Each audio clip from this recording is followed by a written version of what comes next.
Oi, oi. Oi, please.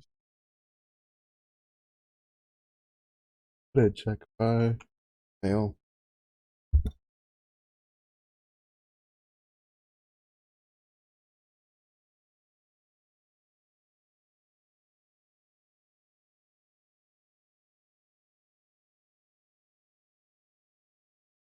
Or, not my mail, my shipment.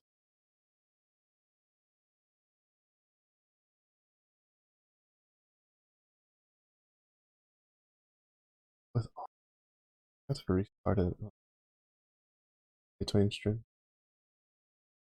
It, for whatever, I don't know if it's because of it's because of like the new feature they added or whatever. But like the streaming, like my dashboard thing keeps crashing.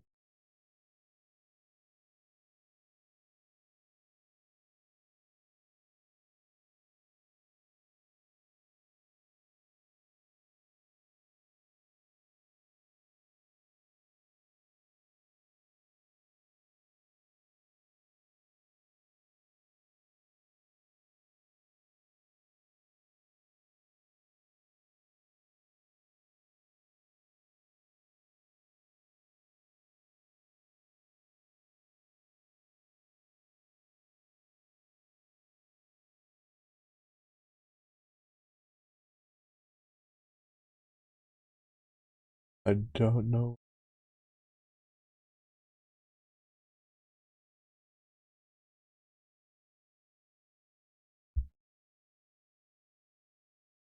Right, it's only everyone. It's only when I'm like doing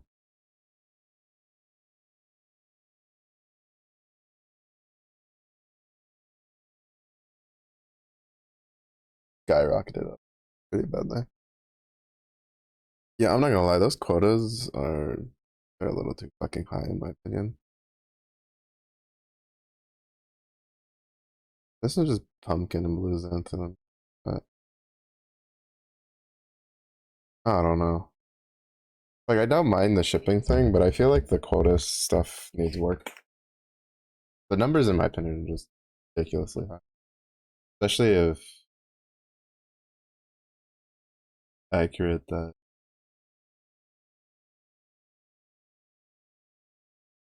you can only get the shipping uniques by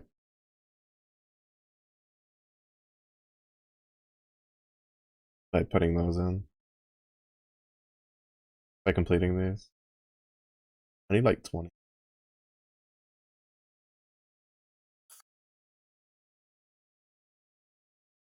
A lot.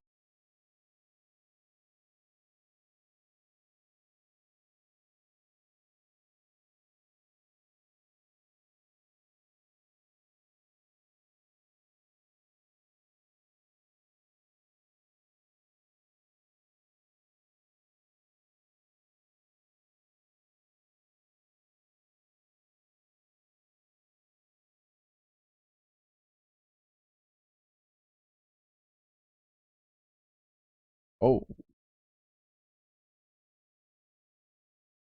his wage is pretty.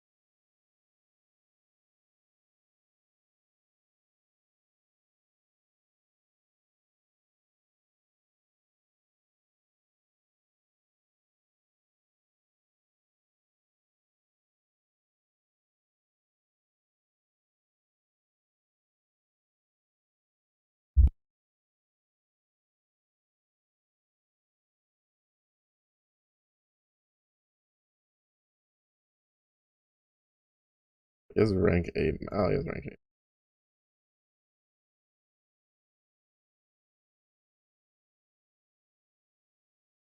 There we go. Ooh, done. Perfect.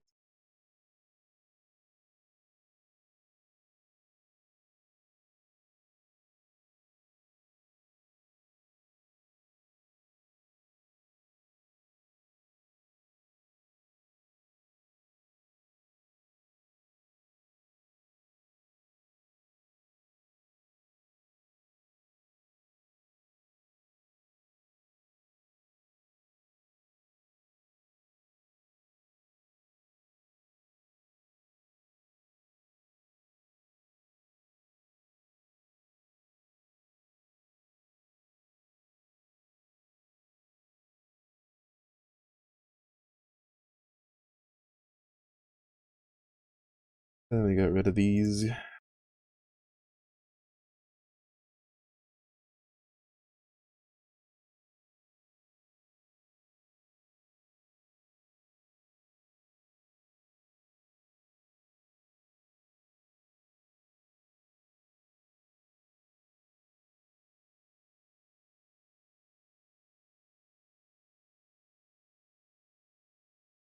Big thing is just trying to convert over.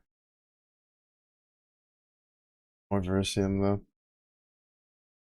I wish there was like a way, like I wish there was a way to target farm more. That's probably like one of the other things that would be nice.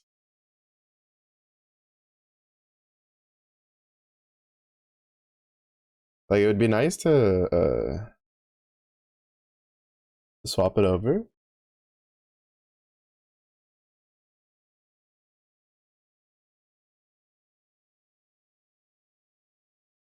But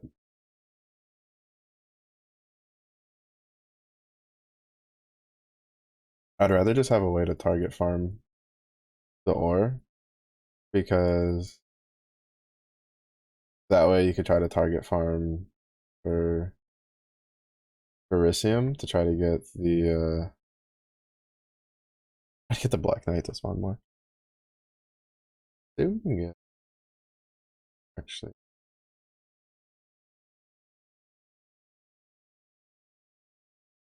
Oh, we have a Vol Temple though. So that it doesn't go to waste.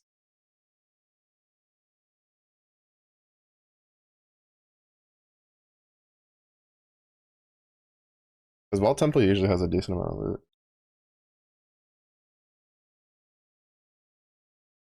Aim on hit. Basically, like I don't really plan on doing the boss fight and kind of.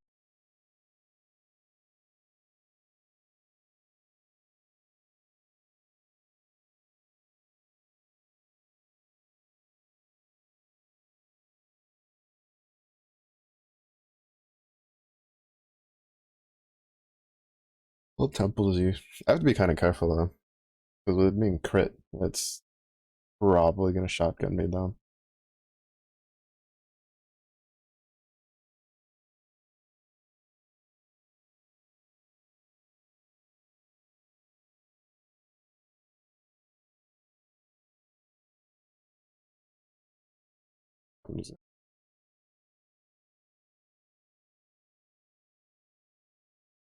Probably shouldn't have done this map first. Should have done other maps, then done this one to give the game time to load in stuff.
Like we should have the damage, you just have to be careful not to get like shotgunned down or anything by multi-proj thing. Or go toe to toe with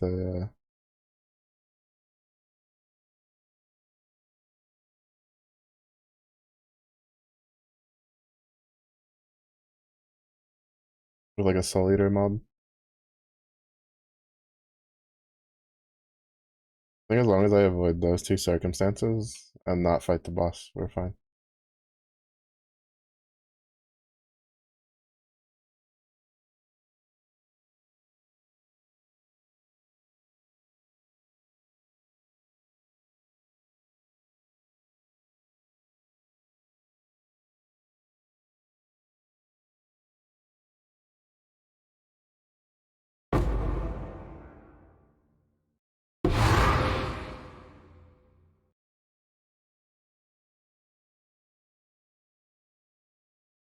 I mean, I could probably kill the boss if I really wanted to. I just don't care for it.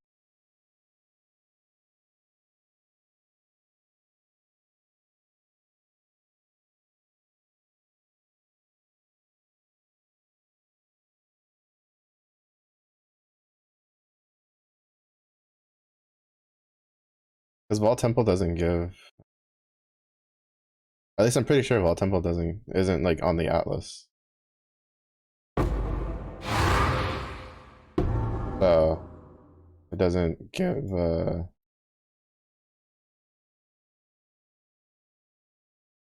it doesn't give a skill point, like an Atlas skill point.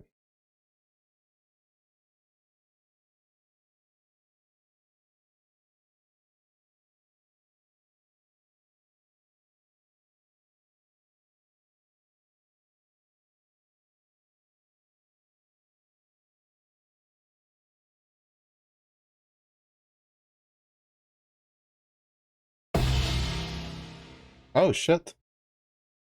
I'd been thinking about getting one of those. Or hoping for one of those from a nameless seer. Emerald Edge. There's a couple builds that use it that I was curious about trying.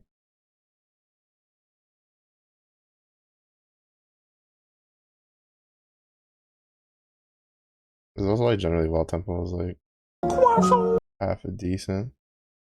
What's Zurich? How's it going?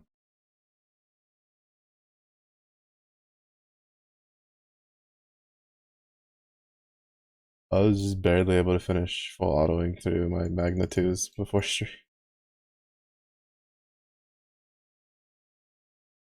To be fair, I started them late. I remembered like after I came back in from walking my dog.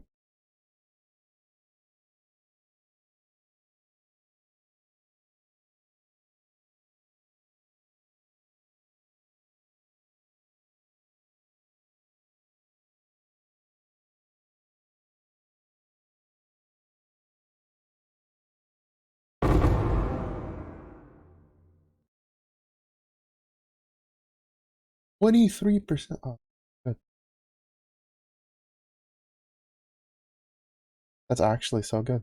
Like we can actually use that. 23%.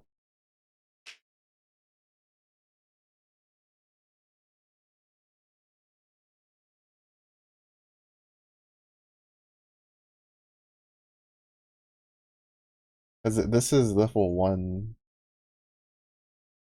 The 23% quality gives pretty good.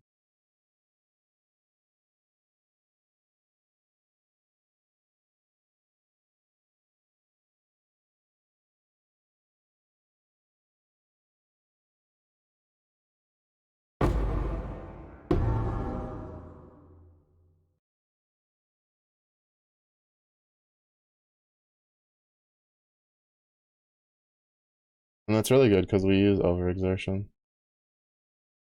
One of our main supports.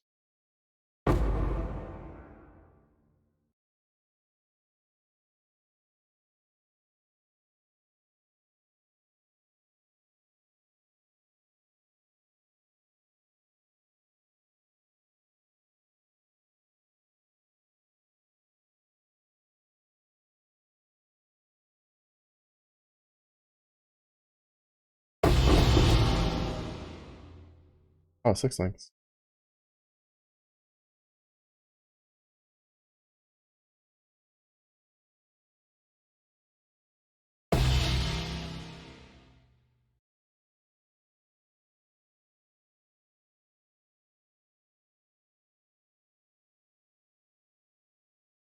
12% increased physical damage and intelligence. Reduced max life, increased energy.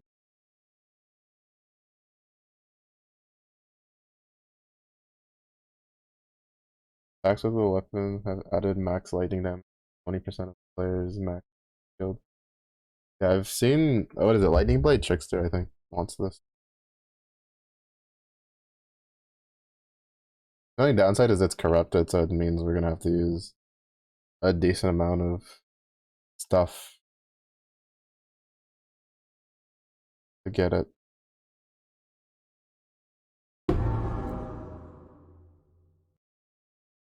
a usable state.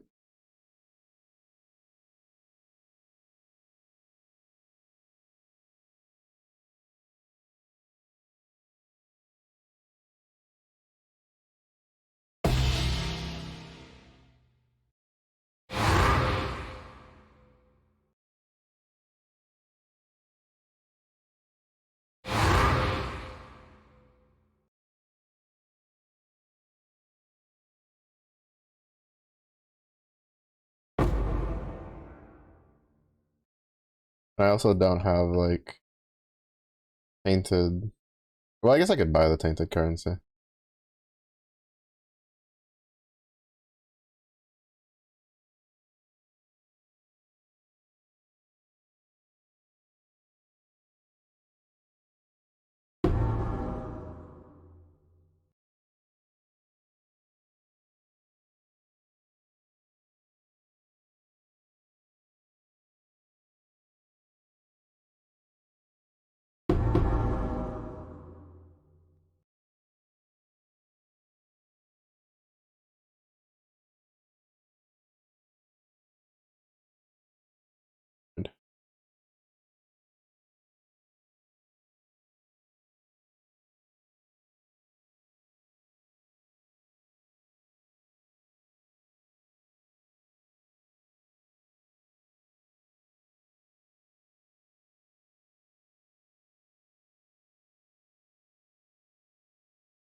I'm pretty sure that's still in range of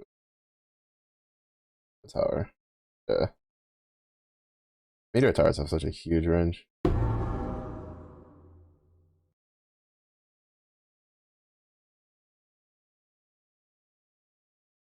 gonna leave those unlooted for now because I have to come back for them.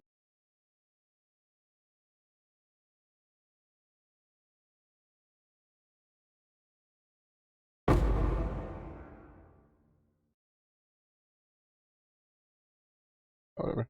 I have to like dump this stuff off.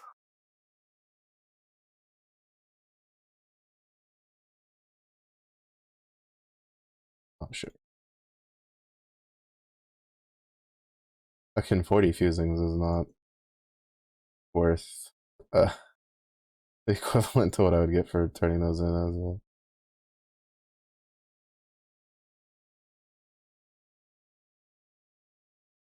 As like two mirrored items.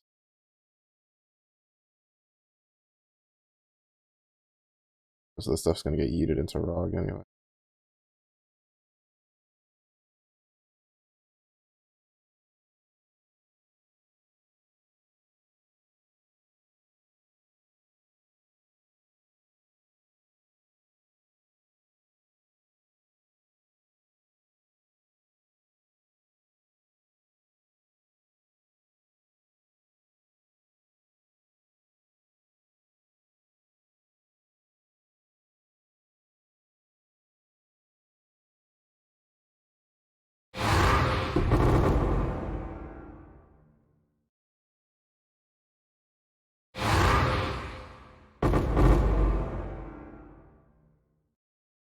Not any of this will drop any.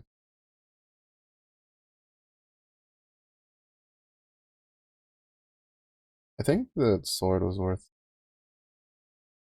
disenchanting.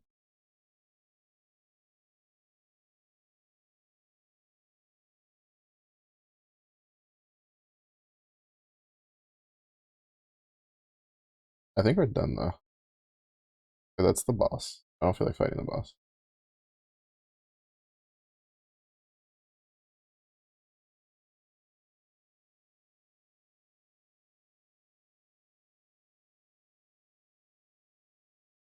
I know. There's probably one strong box in there.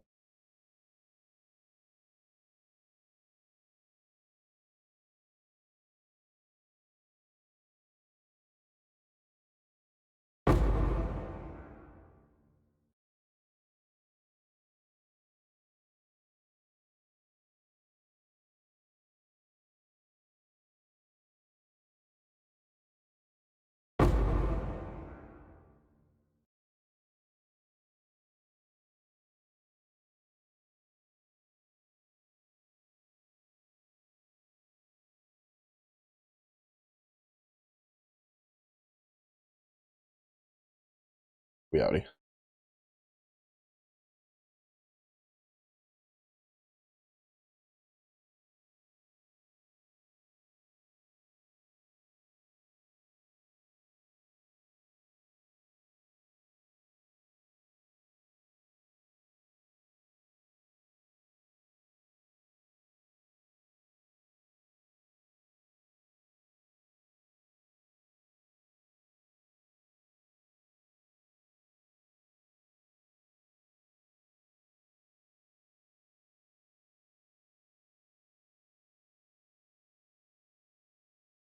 I'm just not gonna pick up blighted maps. I don't particularly care to ever run them, regardless of how good they are. And since I can't trade them on the auction house, then they're just never gonna get traded, so they're just gonna take up space in my inventory.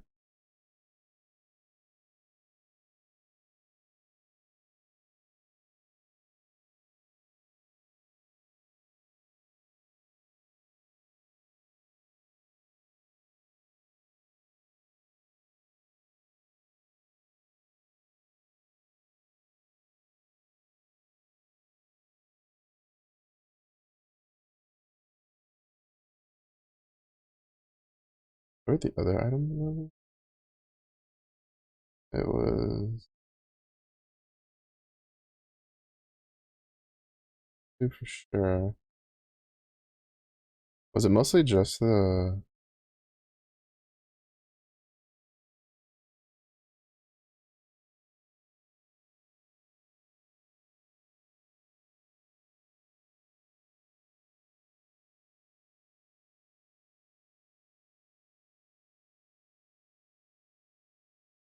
Because ephemeral edge, we can at least still do these.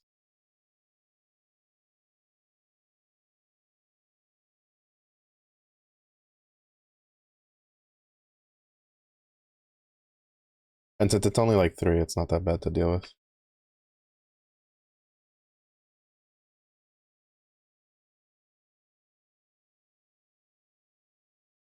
But we'll keep rolling with some of our other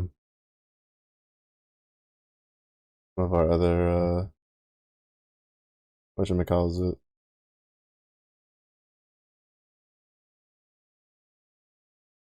Of our other singular reports. See if we can get a Doriani's or something. Yeah, 14,000. Pretty good amount for worth.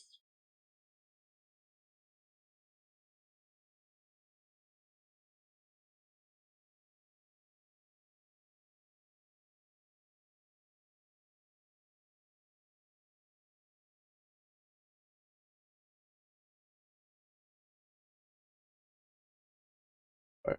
We'll roll the last. Actually, I might roll some of the corrupted ones.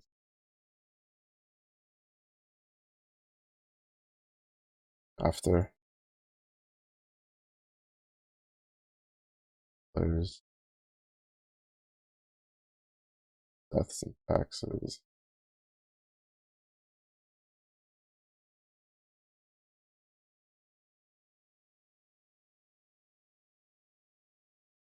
That's what I was looking for.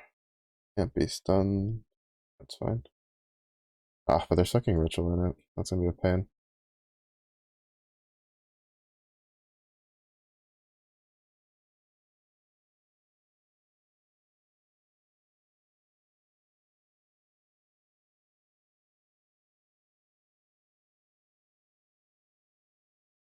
It's gonna be a pain because it's gonna lag. And then the tight quarters of Vault Temple, it's gonna be particularly annoying to deal with the mobs.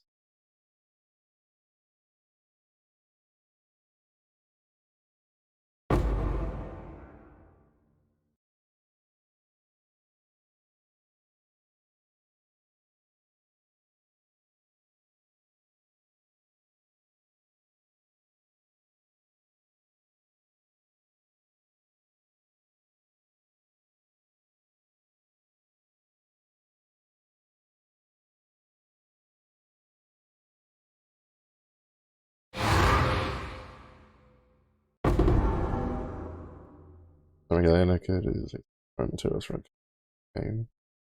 Enables even faster kills than previously. I want to say size, bro. I feel like that's like such a mood.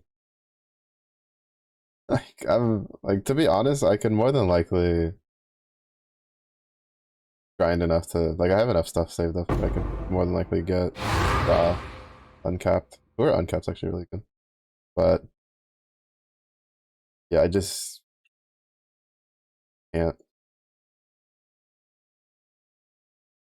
I think like for Arcarum, if they ever introduced the ability to just full auto on repeat, right? You could just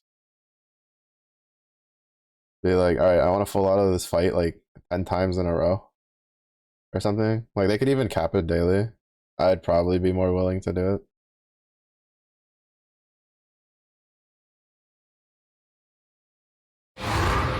But eh.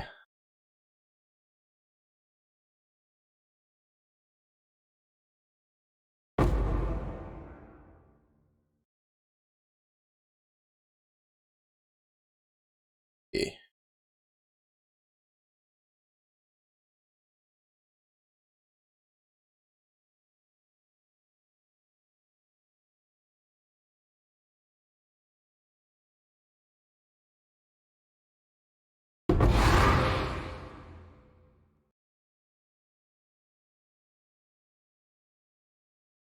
21.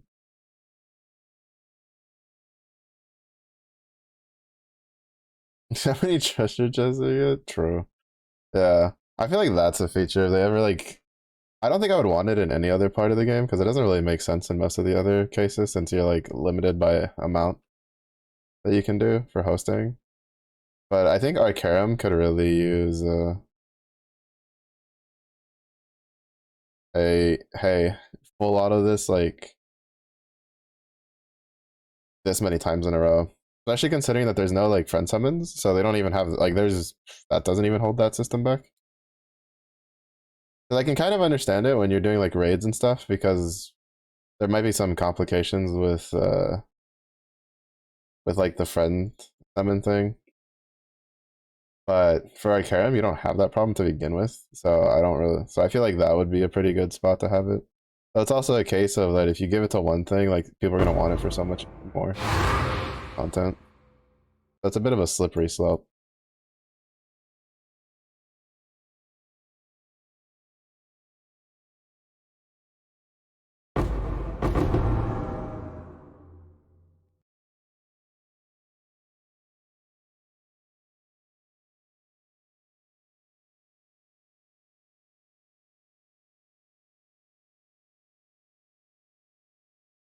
Oh, that's actually not.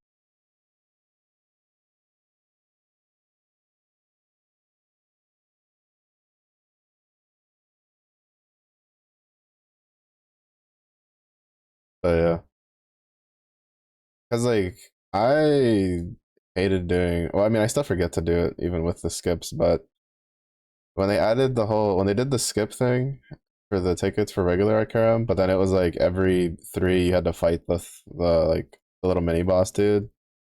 I was like, I'm good. And then for a while I was on top of it when they added the you can just skip straight to like the boss. And then I haven't like touched it in a while. When I have reasons to, because I still have like regular ones to get.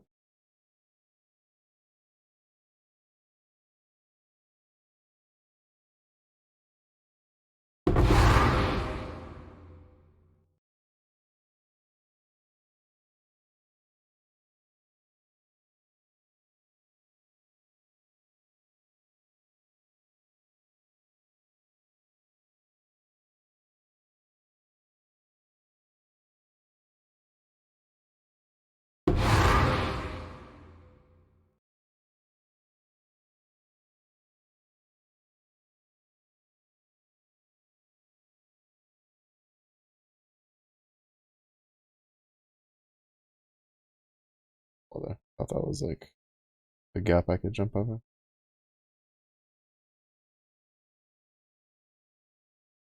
What's the lineup that you're using with Summer Galleon?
That one corrupted really well. Oh wow. Yeah. Yeah, it is.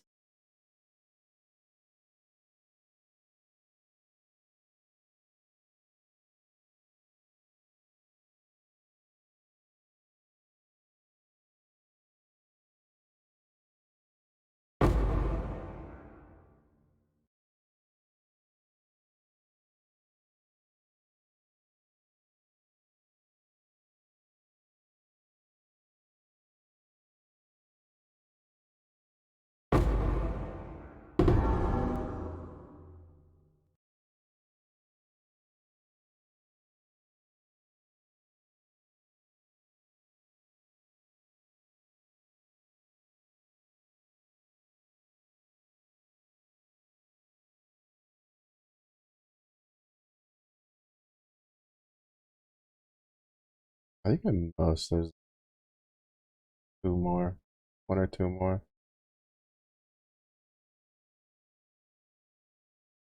Unless it's another one of those where they're like tightly packed in a corner. Oh wait, no, never mind. We're not. Well, yeah, no, I think I might. Oh no, there's definitely space for another one over here. The game so decides to be that nice.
Ultimate Glory Bringer, Cram, Carlotta, yeah, Fantasy Shield, 5 bar. Go 3 for Echo, double strike. Oh, interesting.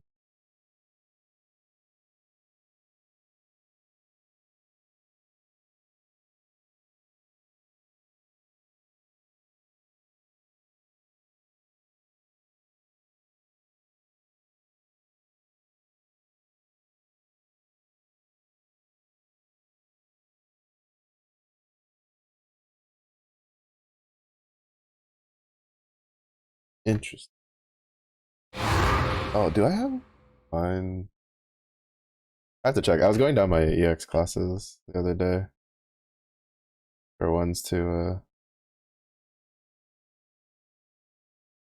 a level, a 30. I don't know if I've done it for Glory Bringer or not.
These staffs gotta be so long.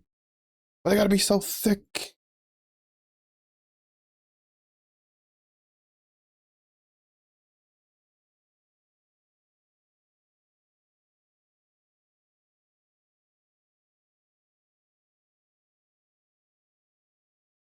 Yeah. You know, because I've been thinking I need to change up my stuff. Because, like, my win team is more Ogi focused at the moment. Because Zodia Relic Buster to just pump out. Oh, well, it's not really Relic Buster, but with like Wind House.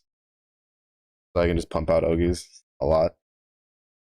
And I don't feel like she's as good in those kinds of lineups that she would be in a case of maybe if I was more auto focused.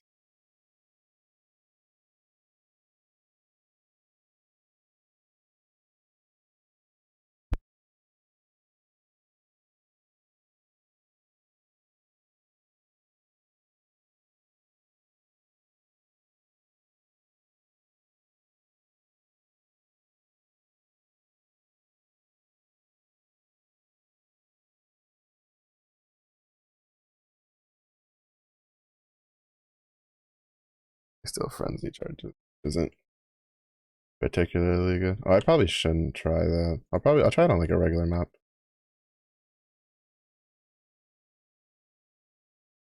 Yeah, I think out of the three that I have, she seems to be more lineup dependent than the other two.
Oh, that ice nova. That should hurt.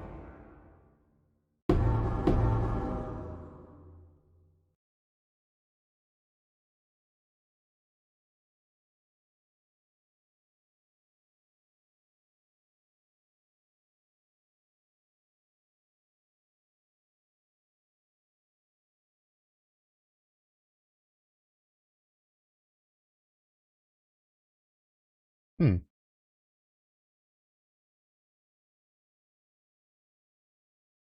I feel like that wouldn't be bad to use. Dual wheel setup.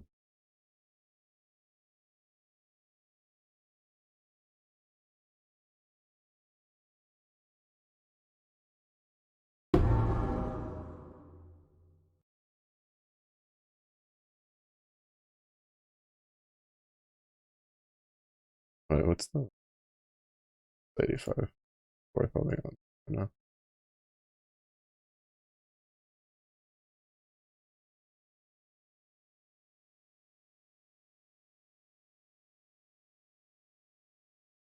Probably be replaced by any other saber or katana ally. It is there for a noble order buff.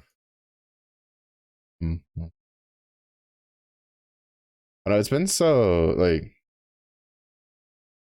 so long since I've just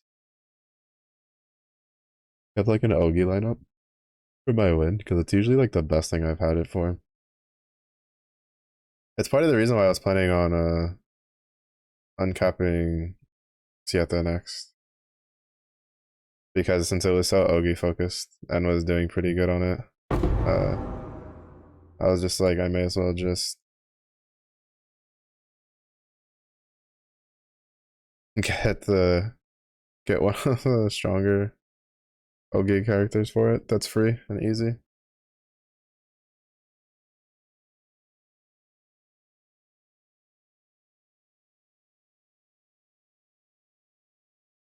Because Namara has like decent uptime with her double strike with the lineup. Since Windhouse gives a bar on Ogi, usually gets her up and running decently fast enough.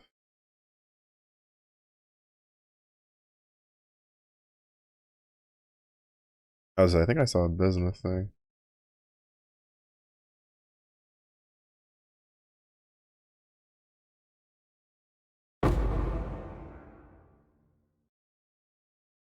Yeah, so far from like initial like impressions, it's like Galleon's like really good. Okay, why does everything here have Ice Nova? Hurts. Galleon's like really good, but seems way more lineup dependent. While water, like Yukata near just feels plug and play. You just toss her ass in there, she just goes ham.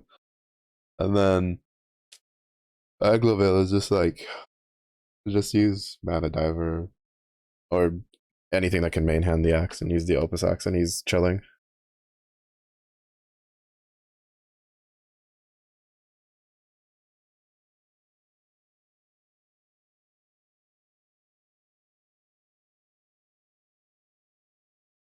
Mm-hmm.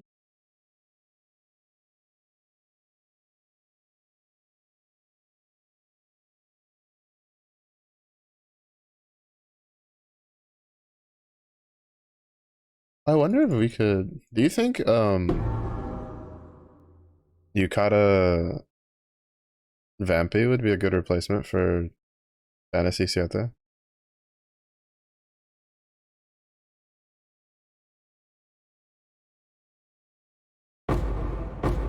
Like she wouldn't get the thing, but I feel like she pumps out enough damage by herself that she doesn't need the double strike.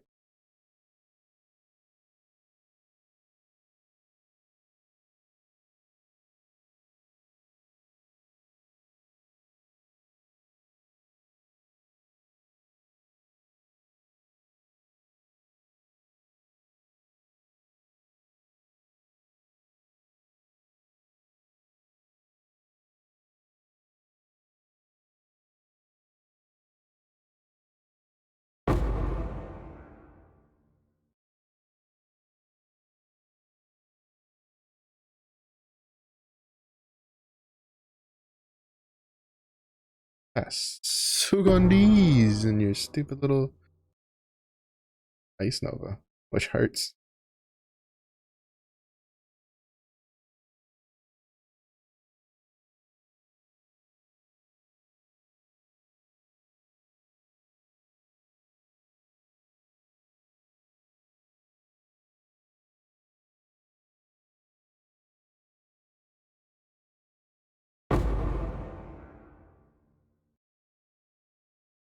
Please be a R, not a barracks rust. I've been trying to make a taming for so long, and I haven't been able to get one.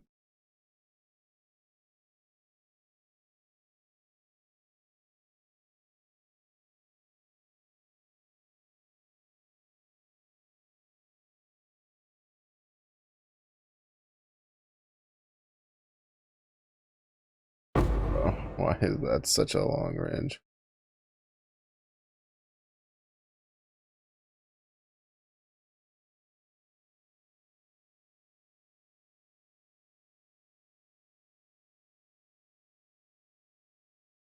Yeah, it just because like I know near there's like she's got a better lineup. Like I just tossed her in with like Poseidon and Vajra. I know if I paired her up with Talia, she'd be a lot better.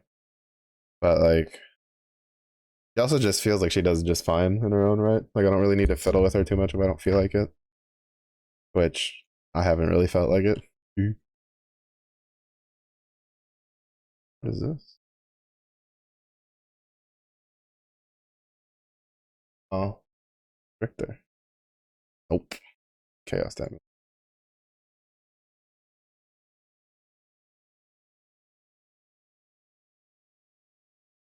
Find the unique item, bro. I'm drowning in unique items in there.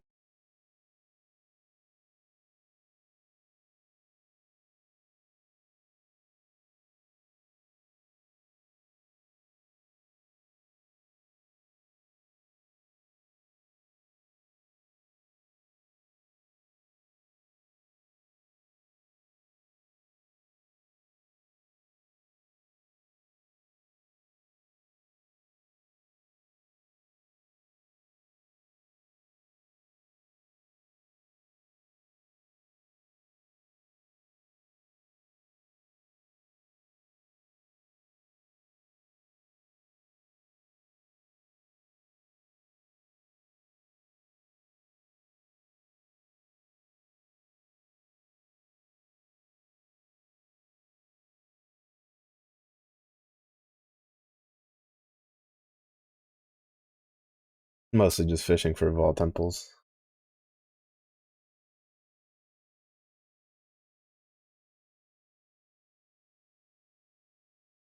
With those.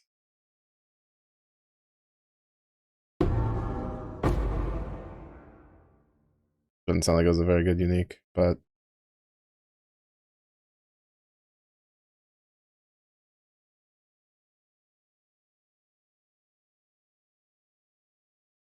then actually not. Yeah, yeah, I figured that was the case for it for the 5 bar ones.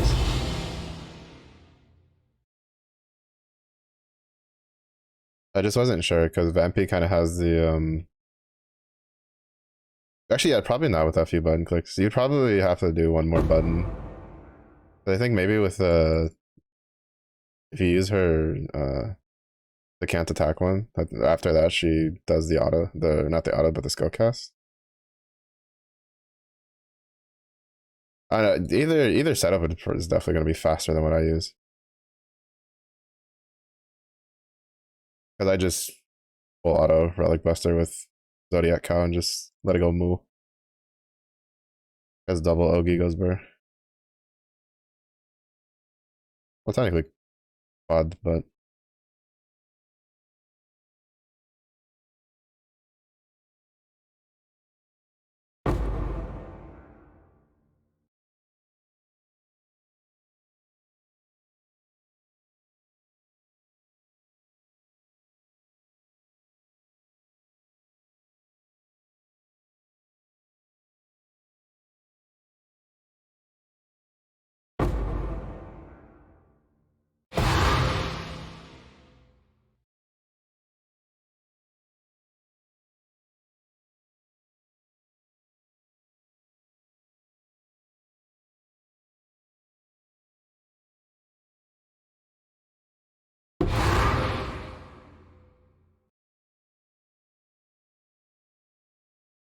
I thought maybe that was a bright beak. Was not the case.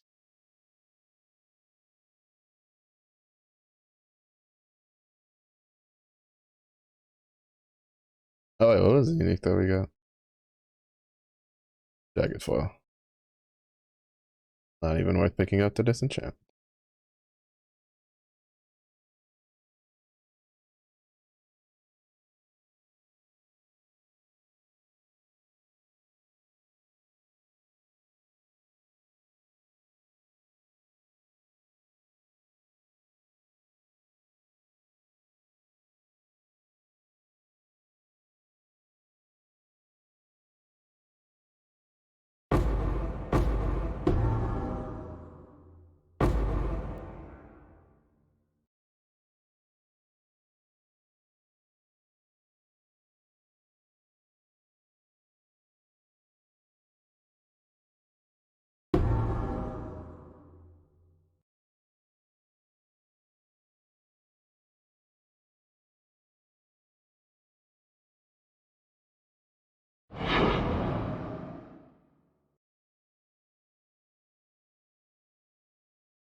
Oh, I've never seen that one before. Just hit her skill, give her MC double C, get immediately blue chest. Oh no. I didn't know that had a setup for that. Level 21 despair curse aura during interesting. Doctored duration gems, curse enemy with despair on hit. They urge.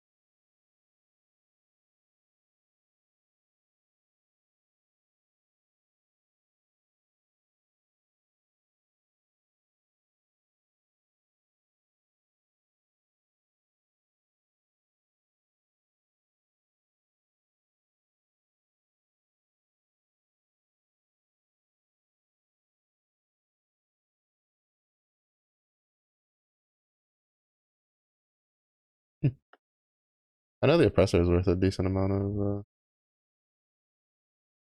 disenchanting dust. Oh, maybe with the corrupted version, it's will give me more.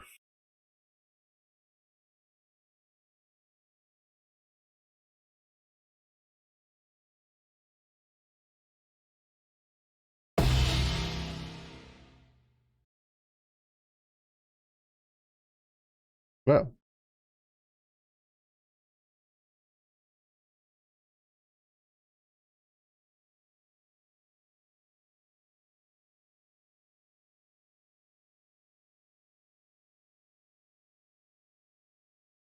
I don't think there's a strong box over here, but I may as well check.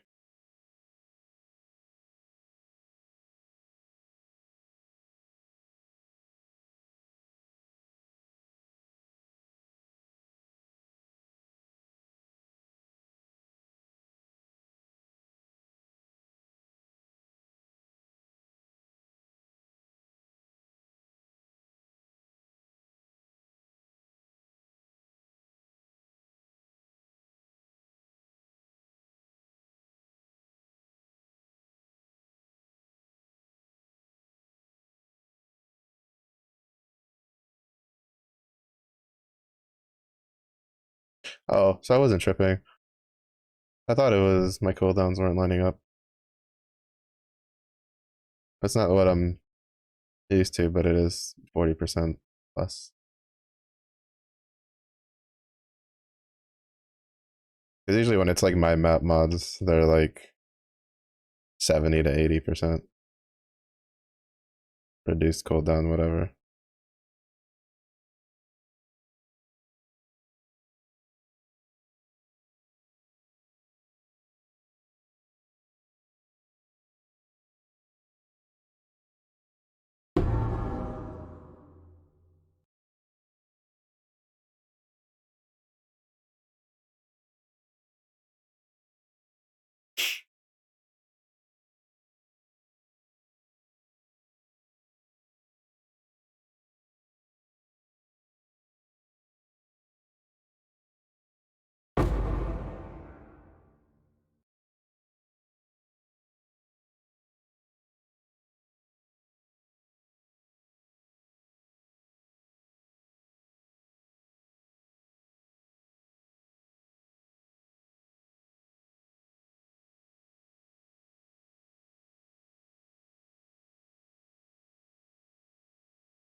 I wasn't shock immune. That would have sucked to fight in that tiny little area.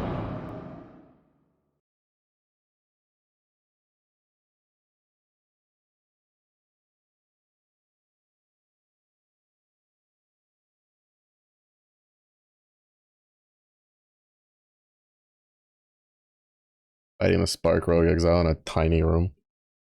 They can just shock you to death.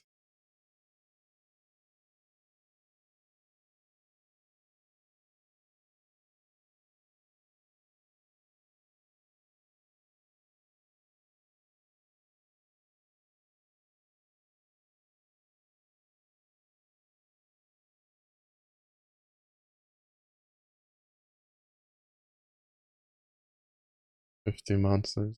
This spot that we haven't been to, where there's a large clump of them, which means there could be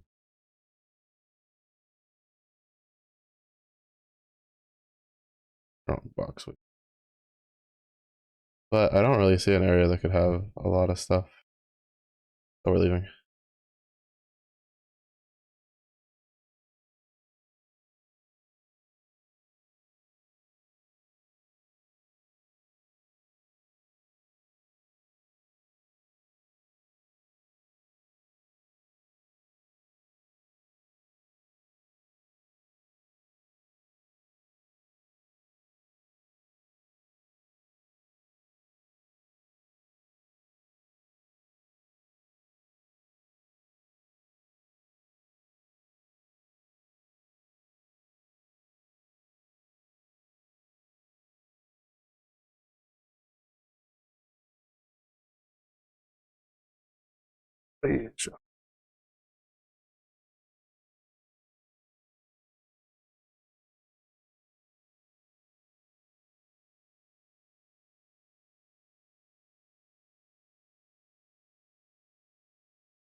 I think that was just like extra marked because it was double corrupted.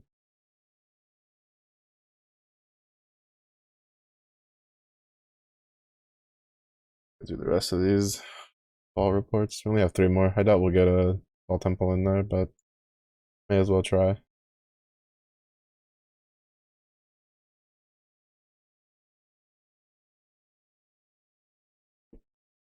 That's fine. Alright. Back to our irregularly scheduled macaronis.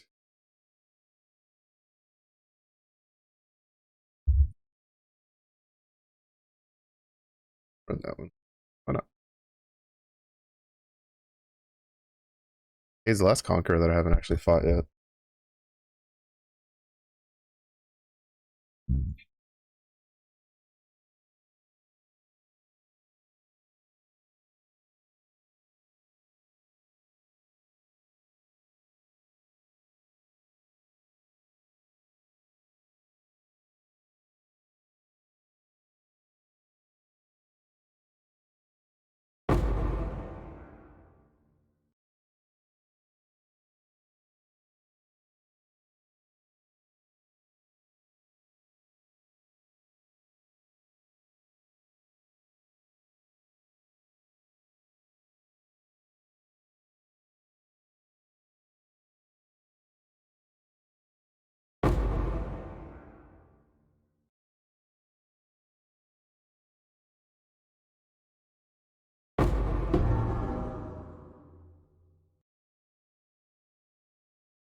I have to remember before leaving to allow Alba to open it. Cool.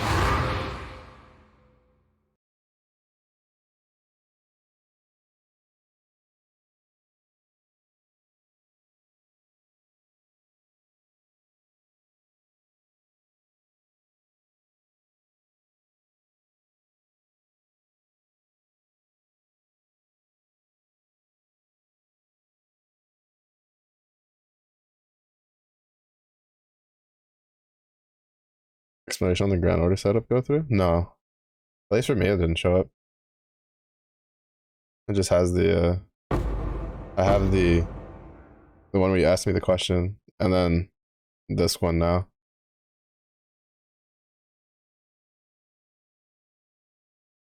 Oh, see, please.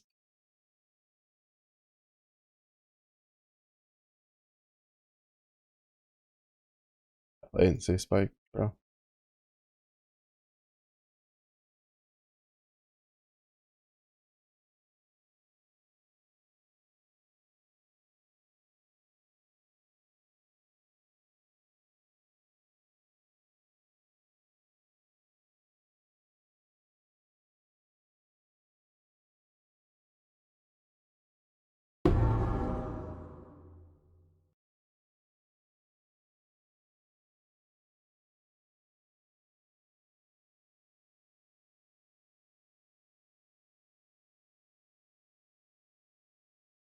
Find the grid again. Specifically designs grid to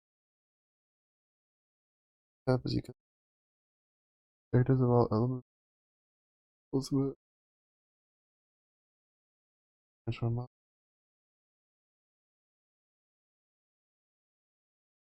right hand, cow, Yukata Silva, and Octa. Different elements. The grid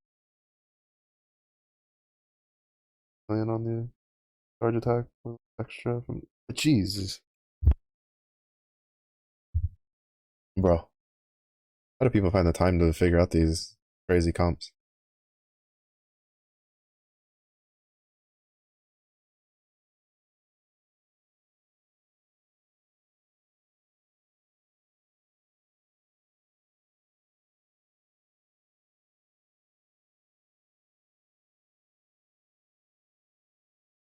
I like how I get bored while doing Grand Blue stuff. I go play another game.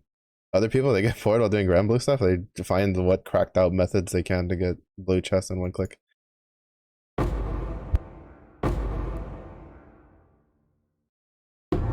Figured out like a day after uncap, brother.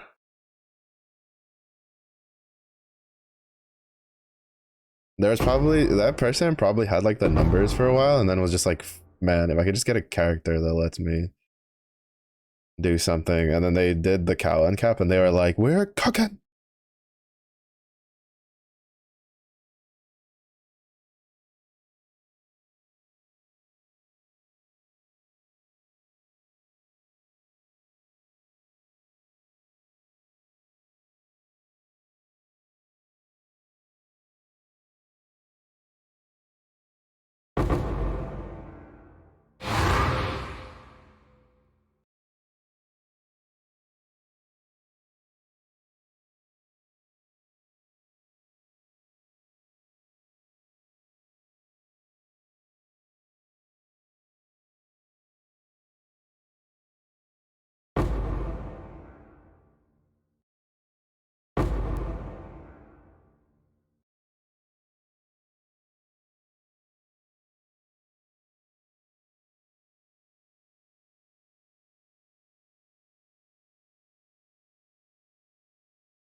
I was wondering why I couldn't cast anything. And I realized I was in the middle of the square.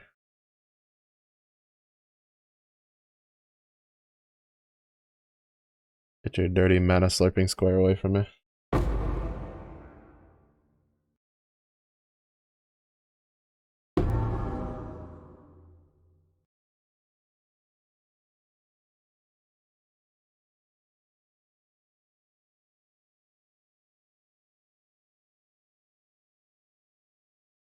For real though, fucking Grand Blue players are like a different breed when it comes to like figuring out off the wall comps like that.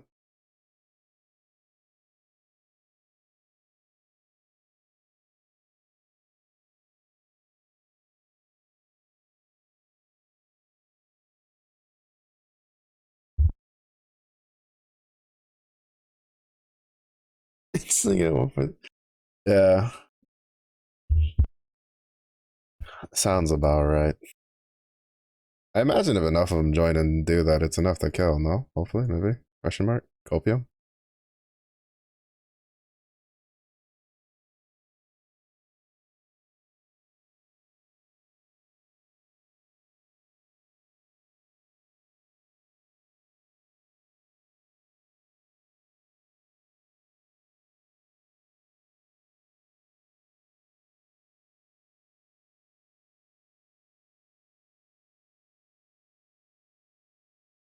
Doing your stupid panther leaps.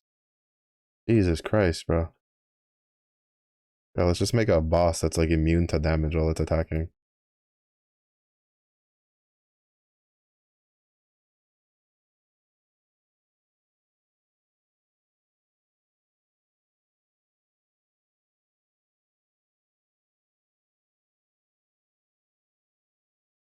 I love how like you can tell the damage difference when I'm fighting something that's not the green plant.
Ooh, synthesis, man.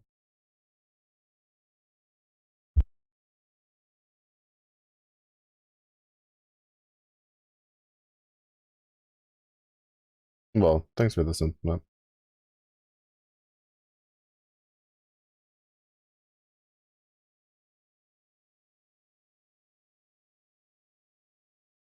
Alright, yeah, that's good. The worst part is whenever you hit like something where people pump in just to get a certain amount and then they leave. And then if too many people do that, it takes way too long to kill.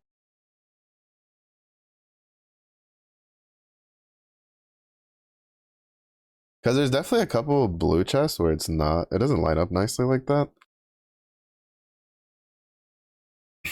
I forget, there was a fight that I definitely dealt like no damage and it gave me a blue chest. And I was like, oh, okay then. Winning.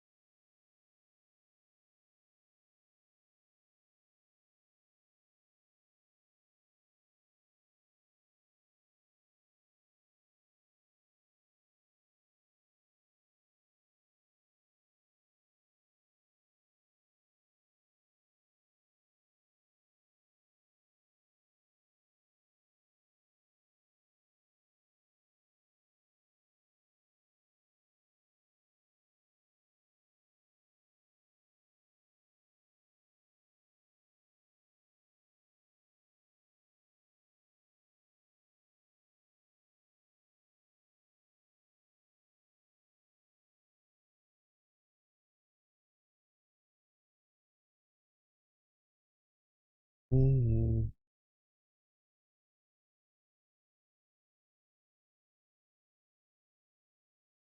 Did I forget to send? I forgot to send the boats again. When will I learn? I was like, why have my boats come back yet? They can't come back if I don't eat them.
Oh, right. I was watching a random video about it, like a loop tech that was using that in Malagoro's lens.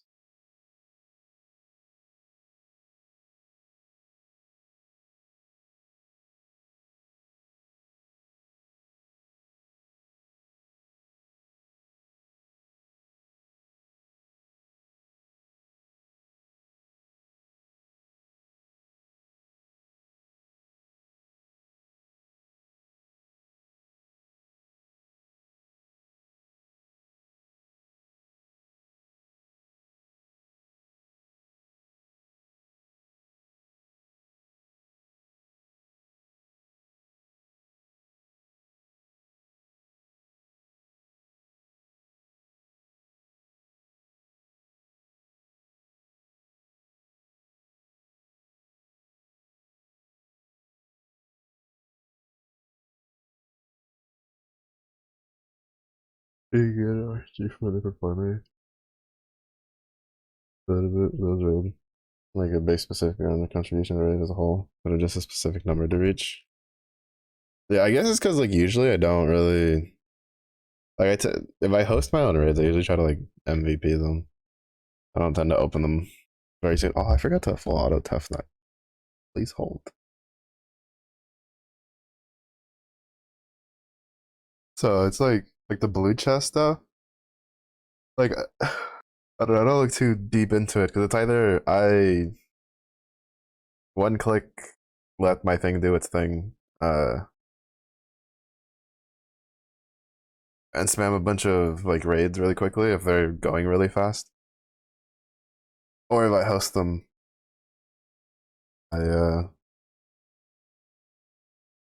I just toss them. Like I just try to MVP before opening it.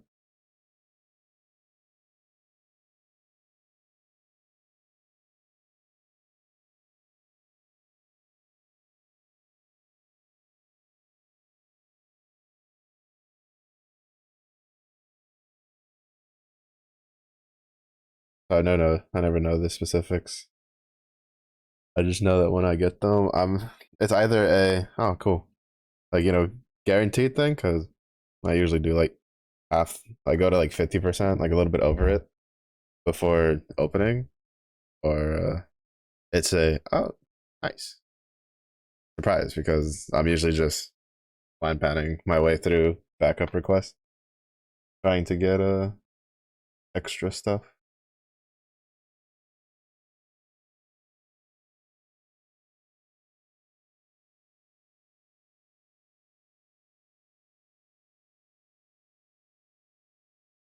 Revens was the only one that I knew that it was like a certain amount of honors to contribute to get it in there.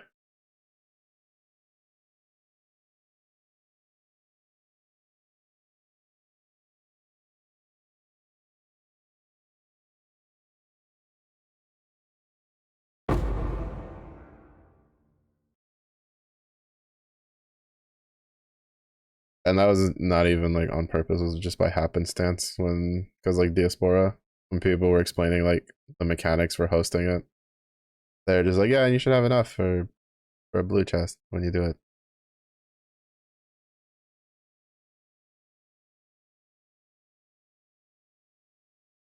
Getting pretty close. 140. Getting there.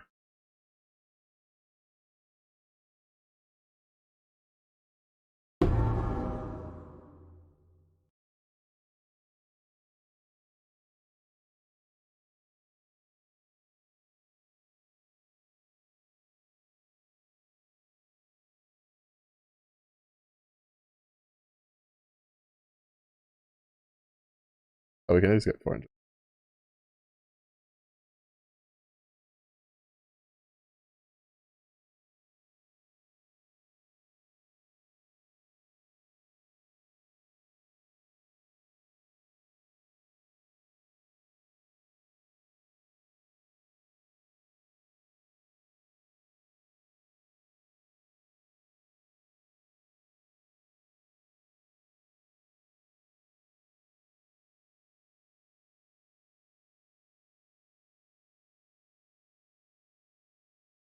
We have 18 and 20 versus 16, 10, 20. It's close. It's getting there.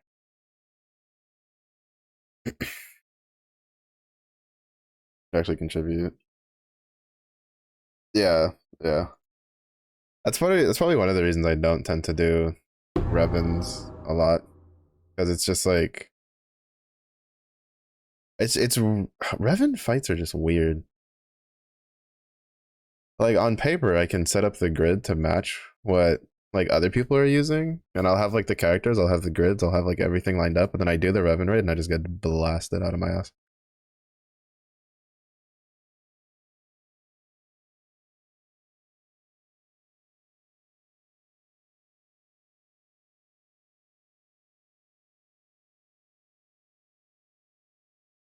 Because like Diaspora specifically, it was like I was looking at a bunch and they were just like, oh yeah, we have this and this other stuff. It's like pretty easy.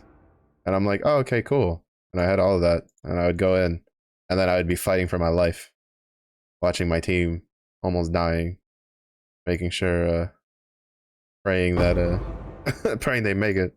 Like, stay strong, please.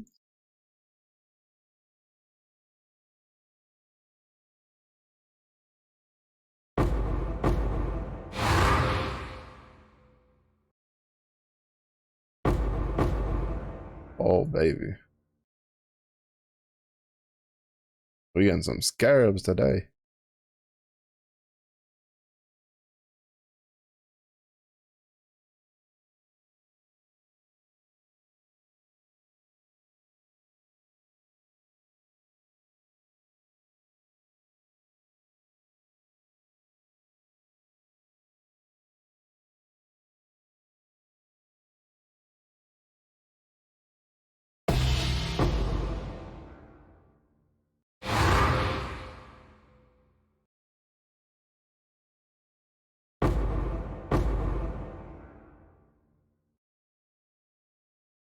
Hot diggity dog.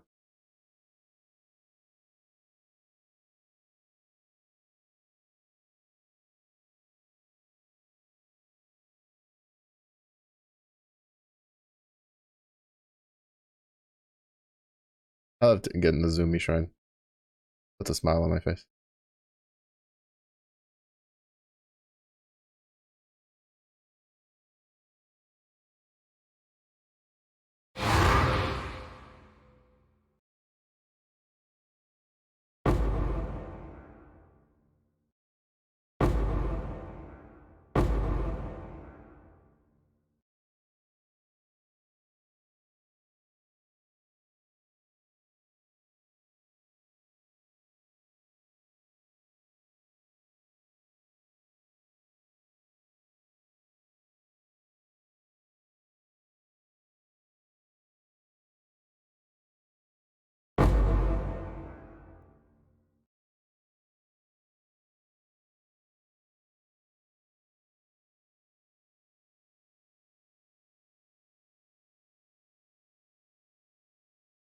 There's a pack of Eldritch stuff hiding somewhere, and I want it dead because it could give me more divination scarabs.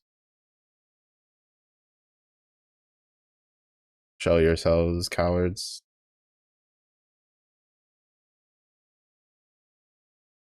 Oh, actually, right. I'm gonna see what it was.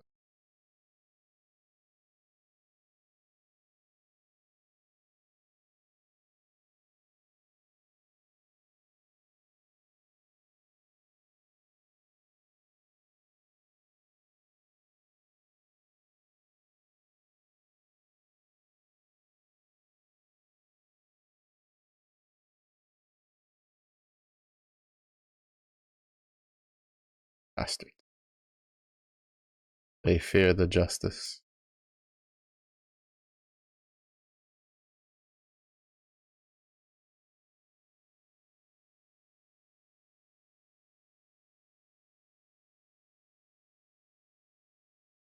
I only feel like it's a better bossing attack, that's for sure.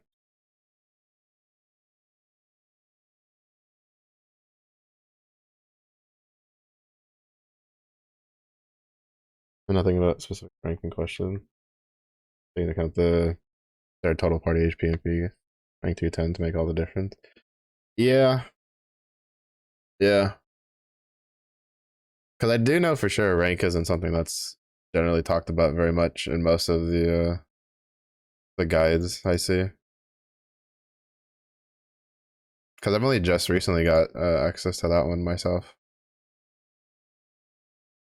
I think I'm like 212 now.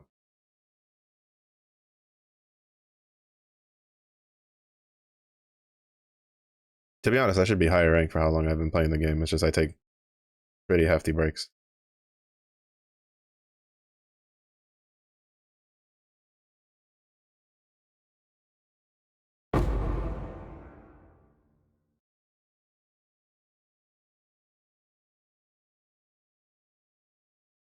Yeah, I remember when I was first getting into it, I met somebody else who was like had been playing for a little bit longer than I had, and I was like, man, why do all these grids have like so much more like HP than I do? And a lot of them were like, the answer was just like, oh, it's because they have their grid set together, and with the stats from the weapons at like 3 star and blah blah blah. I was like, okay, that makes sense. And then when I first started fully completing my like first Magna grids, where I'd have like I'd look at their grid and I'd look at my grid and I'm like, why do they have so much HP? And then I got to the total like party HP and I was just like, that's a bitch. I was lied to. There was because I thought of that. I was just like, is there like an extra thing for like leveling up that I don't know about? Oh no, filthy liars. Trying to keep the newbies down.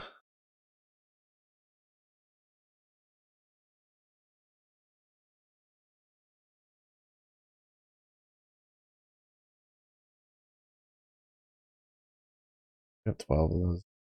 Oops. Yeah. Especially because like especially for Revens, I'm not too surprised because I'm assuming that they're probably going off of the assumption a lot of them when they were written was like, well, you can't do Revens till you're on this level, and so most people would probably like beyond that. So they're just assuming you have the all the total party HP things. But speaking of, I should probably try it now that I have it. I kind of want to try using Shushuku in that, but I'm like half afraid that she's just gonna die with my grid. I think with like a better developed grid, she'd be fine.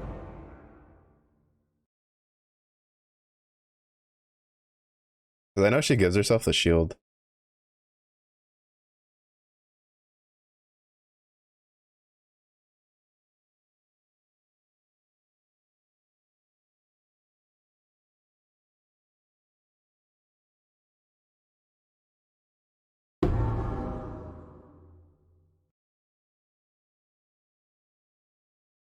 Give me the divination scarab one again.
I wonder if they'll ever end up adding the orichalcum thingies to the regular shrines.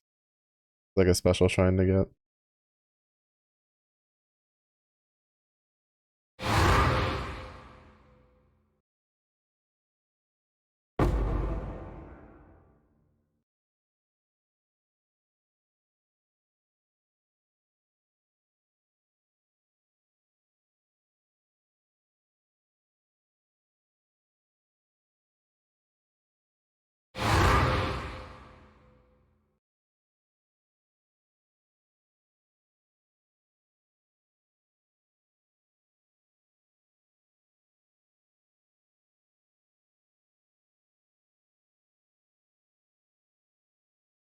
I mean,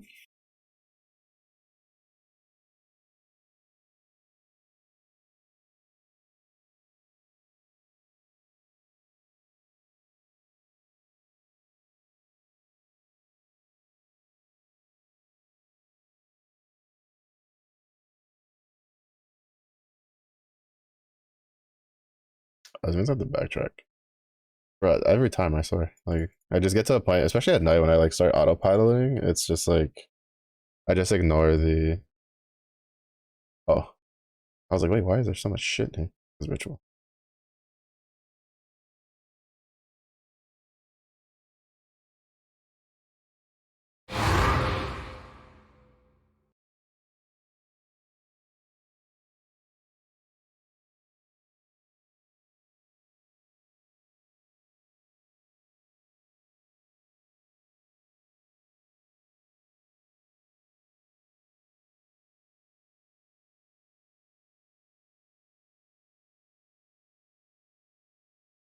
Only 700?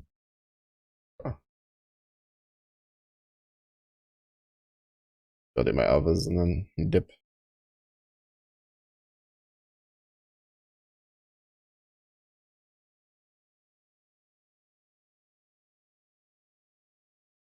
You play as regulars when you first started. We were at 270, 280. So when you kept pace with most of the time, started taking breaks, and they pulled ahead. They're like 285 play regularly. So I'm only doing 209. That's a mood. There's one person who's on my friends list who started after I did, like about a year after I did. And they played during a time when I was, still pretty regularly active playing. So I always kept the gap between us pretty healthily. And then I started taking a break, and now they're like almost, they're like around that. They're like around ranked like 270 or whatever. And meanwhile, I'm over here just hitting 212, and I'm just like, it'd be a struggle out here.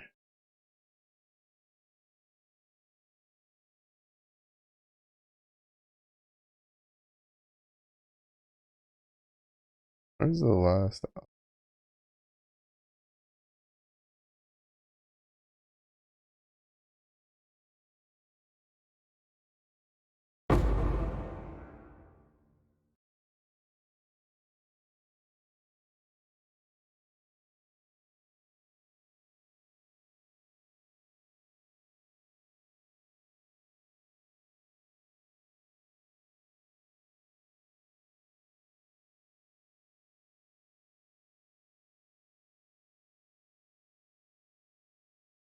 Yeah, I don't know how people can play like Grand Blue so consistently so often. It's definitely the one gotcha game I've played the most consistently overall. But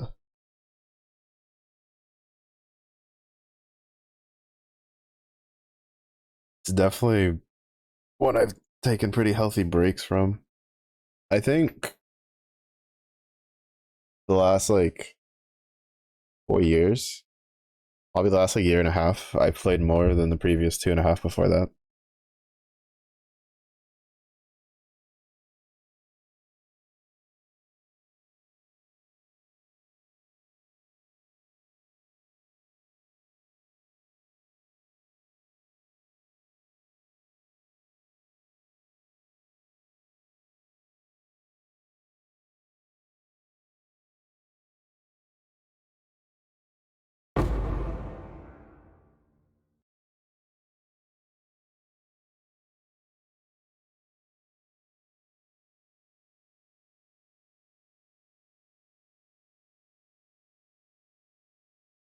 And to be fair, I mean, I guess I play like a pretty decent amount because I generally always try to do the event dailies. Which, speaking of, I forgot to do those today. Probably do them after stream. So that way I have like a decent influx of crystals.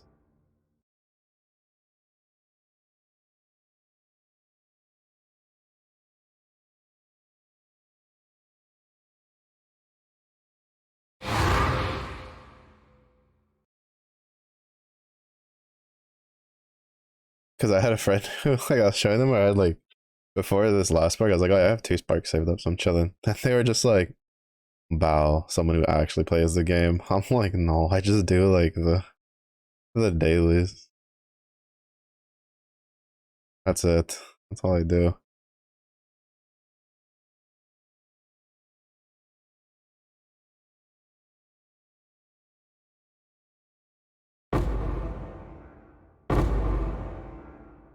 And it just stacks up because I just don't pull.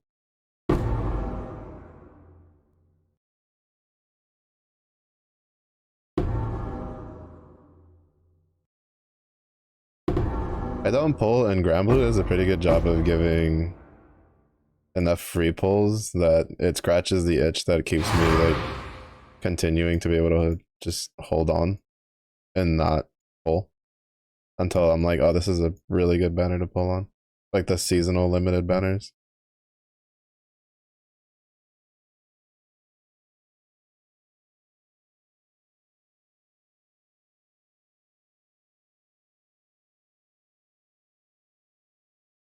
Yeah, when you're close was DBZ Dokkan Battle.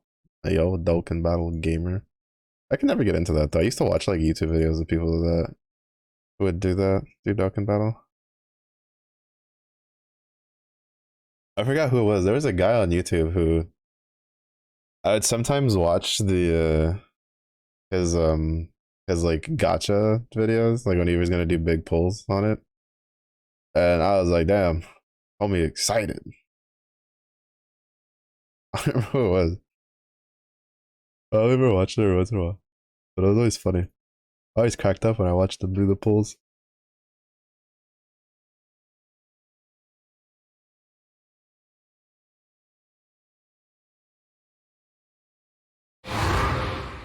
I forgot that I said that I needed to grab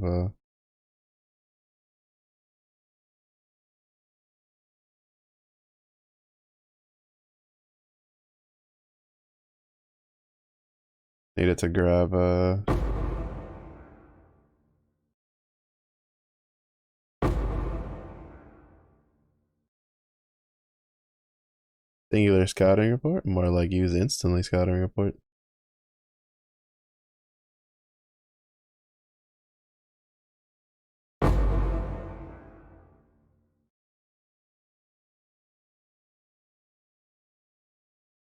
Was Sheridan half during his pulls? No, he never went that crazy.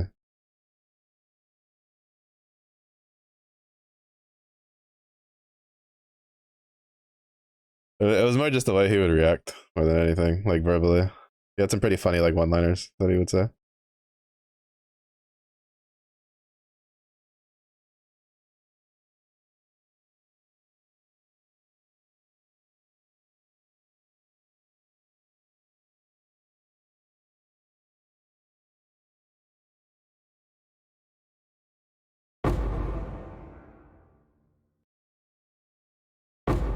Rhyme style.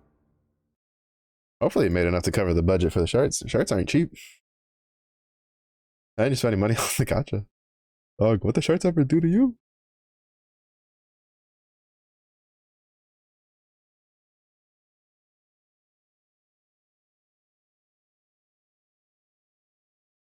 But yeah, no, he didn't have anything like super gimmicky, like physically, like action wise. It was just I remember his whatever like one liners he would use while doing pulls, whether they were good or bad, was I'd always like chuckle a little bit.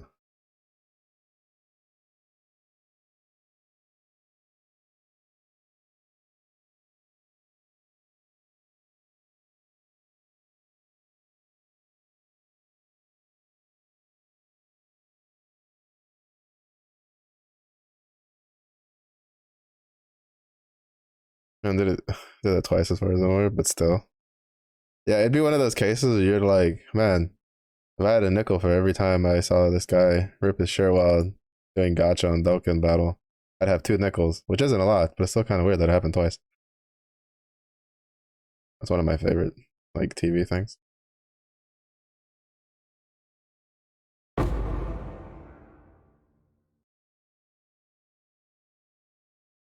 There's been so many references to that too over there. Nameless seer. Humbanana, humbanana, humbanana, humbanana. I'm good. No. I know this goes for a decent amount. So does this. I think these are the same. What is this? Light up a blue Norris. Jingle jangle. Jingle jangle.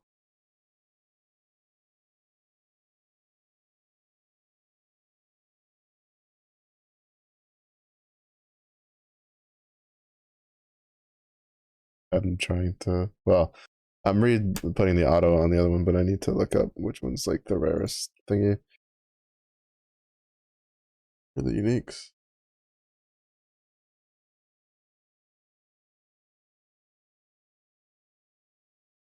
So that way I can get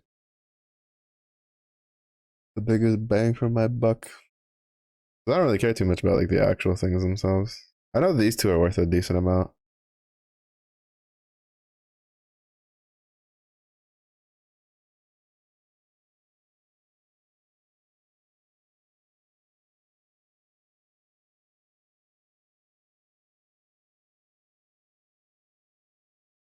Tier 3,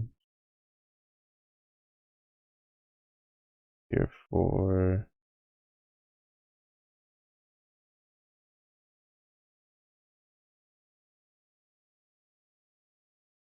tier 5.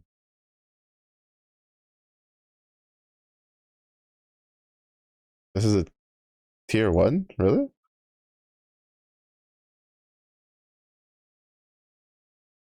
Check that then.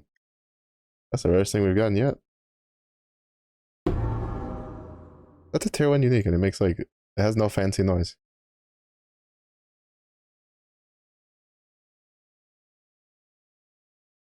My disappointment is immeasurable and my day is ruined.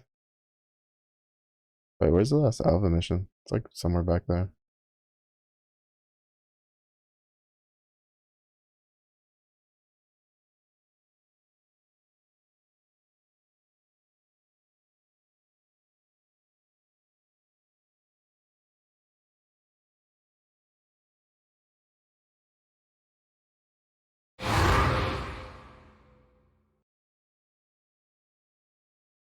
OG unit.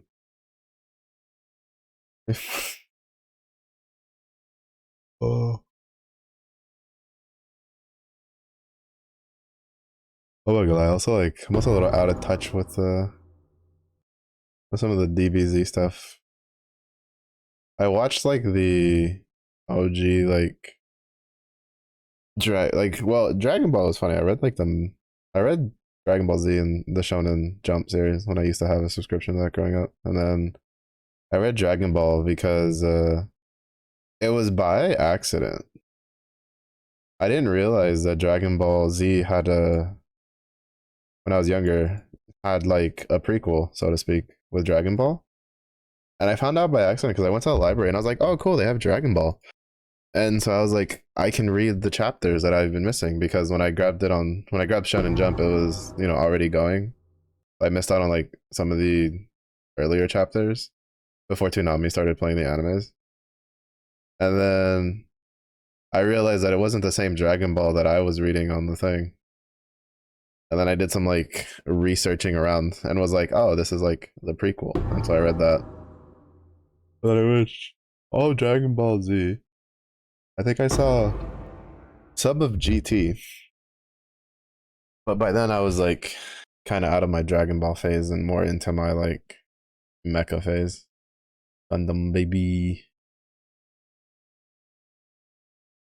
Actually, I blame Big O. Gundam was cool and all, but Big O was such a good anime.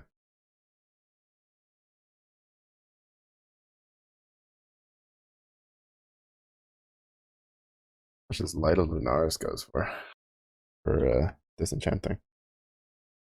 Is increased spell damage. Full damage to spells. Spell critical strike chance. 597% increased energy shield. 6% chance to block. 1% crit strike multiplier per 1% chance to block attack damage. 25% crit strike multiplier if you've dealt a non-critical strike recently.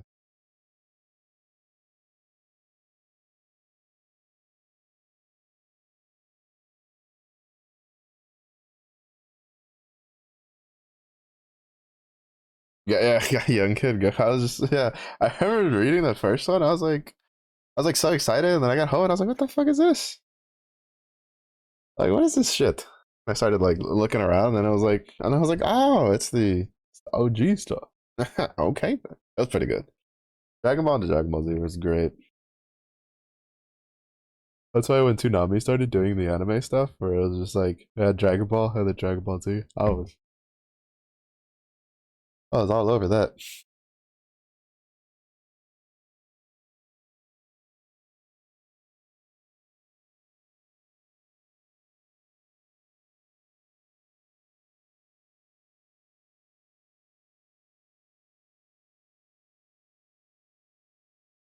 Learn that real quick.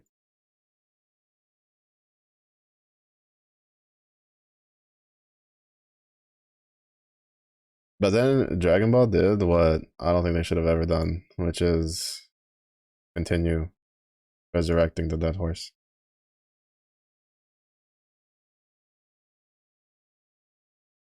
Like, I don't know. I'm like, bro, it ended on such a good note. Leave it alone. They're like, but there's this. And I'm like, I don't care. Stop it. Leave it be. Let it rest. 105,000. Let's go. Worth. Even though out of all the tier 1 uniques, that's definitely. I would have rather that be a Reslassus coil. But, now we can't say that. The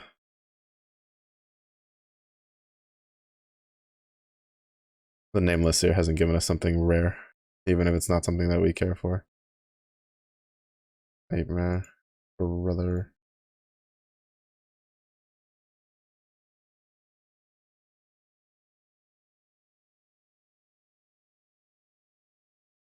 Yeah, I think I've ever opened that large chest doing Anton's Nightmare. I always just go speedrun killing the two necromancers at the end and then just leave. Like, alright, I'm up, peace. I don't know if there's any good loot in that treasure chest.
I realized this is a bit of a waste to run. I didn't realize how shitty the mods on this was. 20% increased quantity of items. 15% rarity. Alright, we're just gonna speedrun this. Kill Alva, kill the boss, and then leave.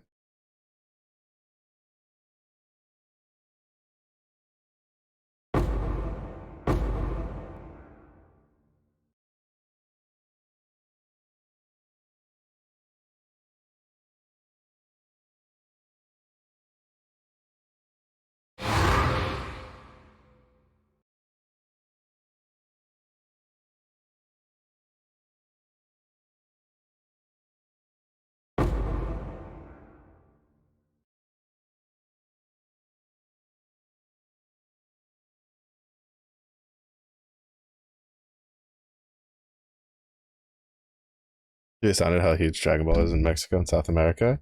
In South America, I'm not overly surprised because there's always been a bit of a Japanese influence in South America. That's the with all the Brazilian jiu-jitsu and stuff like that. But Mexico, yeah, that one's actually kind of interesting.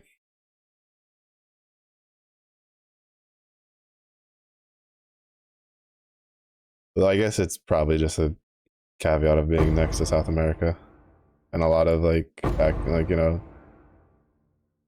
immigrating back and forth.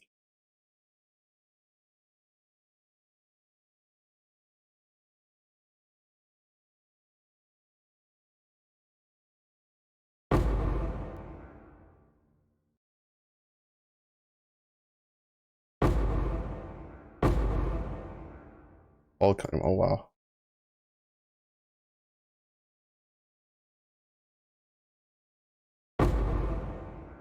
I don't know if you could get that anywhere else.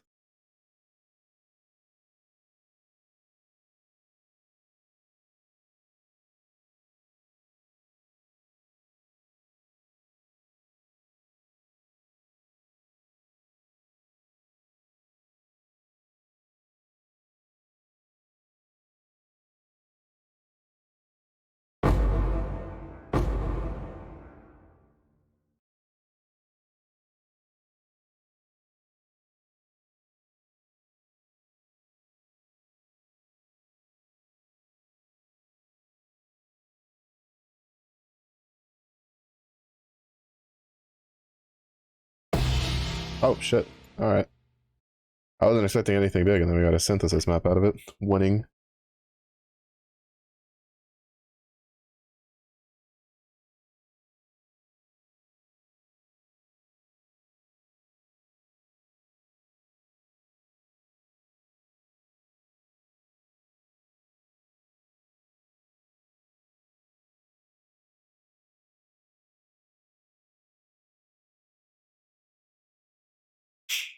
Which speaking of, we'll go run it.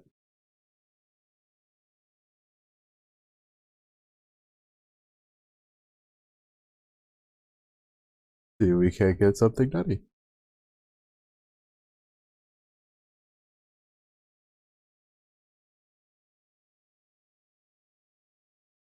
A breach splinter one.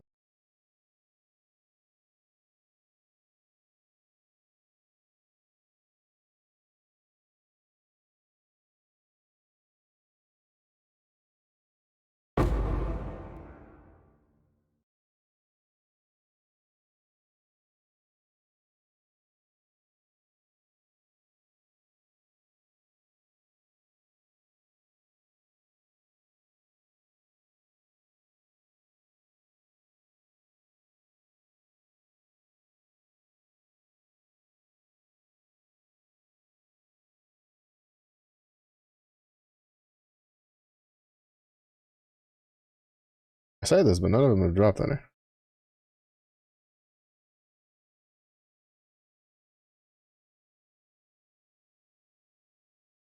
They haven't really dropped much of anything at all.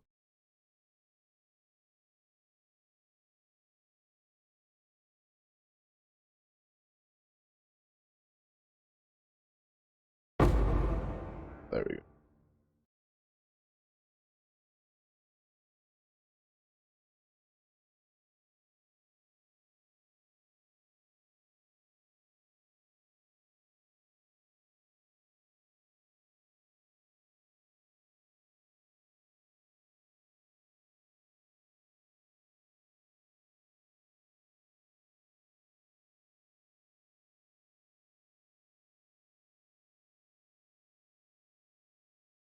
Mama. Big Marimo. Huge Marimo. Hello. How are you?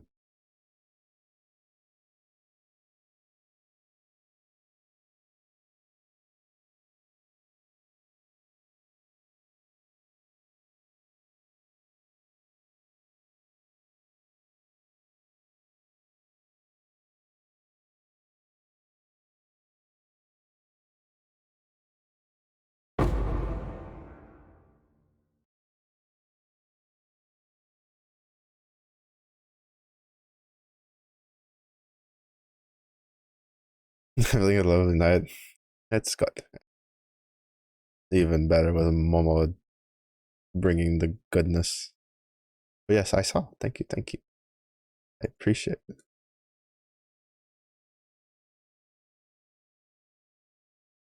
I even did some drawing, even though it was really bad and scuffed. One day I dream to have the ability to draw half as cute art as the mighty Marimo himself.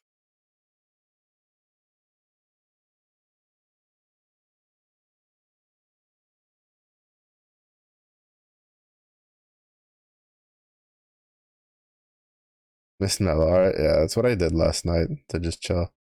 I was just drinking, and I mean, I don't know if I could call it like art. It was predominantly just using shape tools, and then a little bit of art dabbling, of drawing. It was a little scuffed though, because it's hard to draw with the mouse.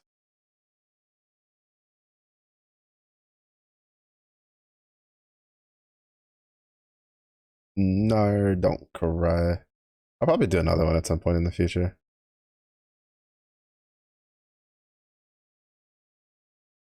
It was kind of like a spur of the moment thing going into it. I didn't know what I was gonna do for my birthday. I just did like usual gaming stuff during the day. But then I was like, I don't think I want to play a game. I was like, you know what? We're gonna try to make some more scuffed emotes. And we did pretty good. I need to do some fixing to them. I made them a little too small on the canvas.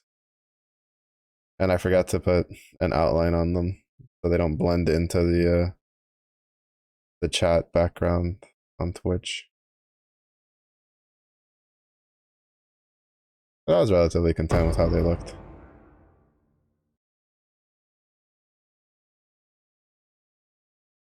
All right, let's go. Beat up the box.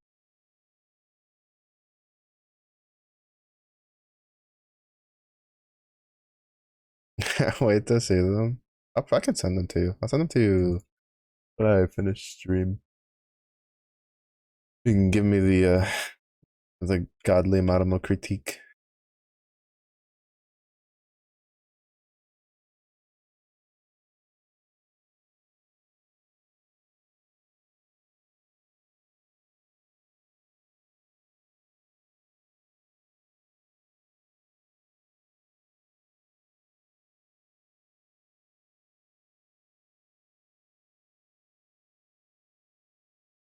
Oh shit. Aki almost got me killed.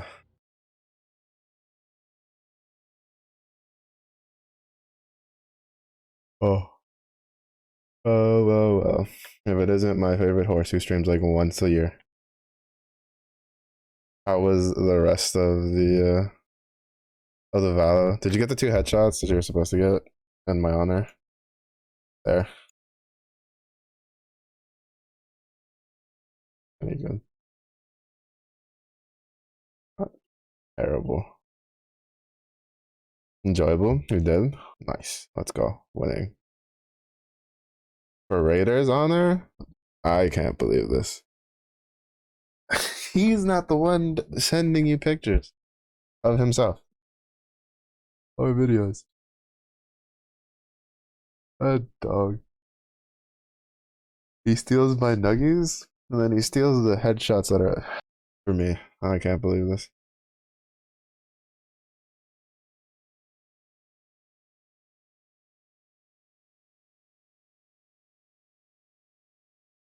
Where's that review?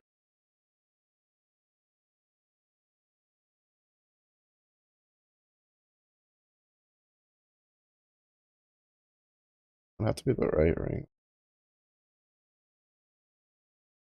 Hold on to this for the next build.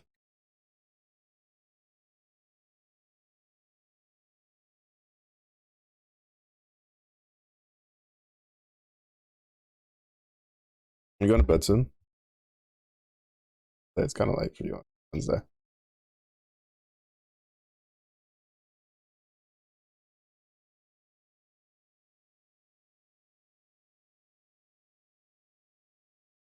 Wait.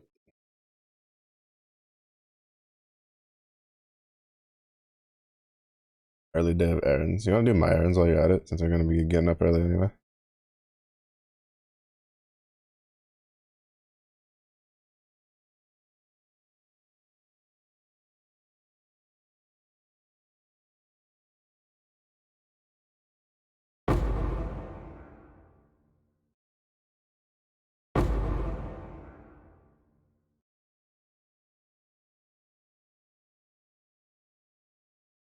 That meteor almost killed me.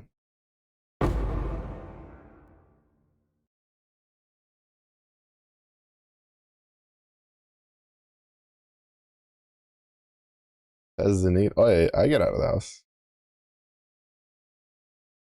I'm just being efficient. Since they're going to be out and about anyway, might as well do it for both of us.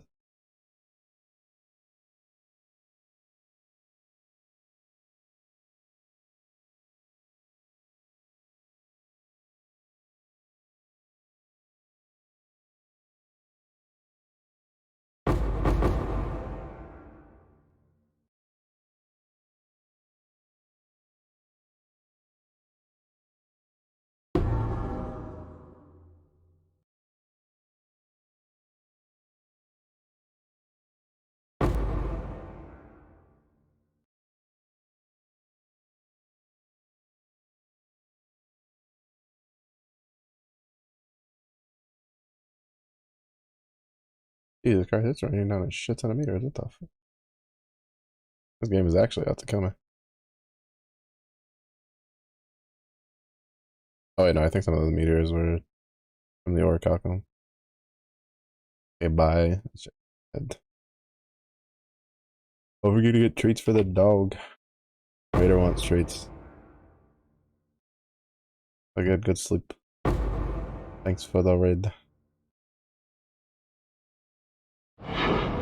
You can carry me in Overwatch again. Not necessarily in that order. Okay, if I get hit with a meteor while having this up, like, I'm dead.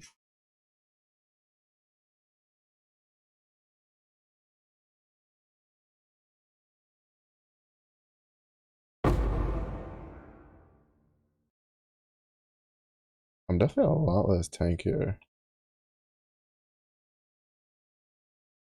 wearing the ring. Ruby ring.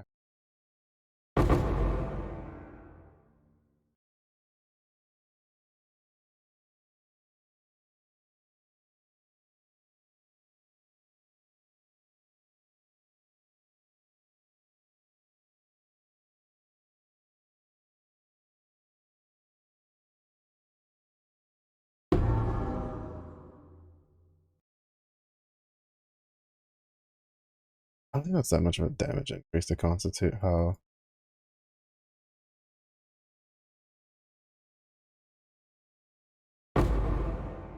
Low the how squishy it makes me feel. I don't know why it makes me feel so squishy though. I have to look at that ring more.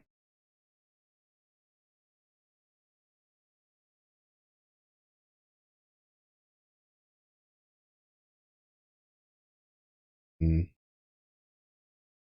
Oh shit! I forgot to yeet the Alva temple. That sucks. Ooh.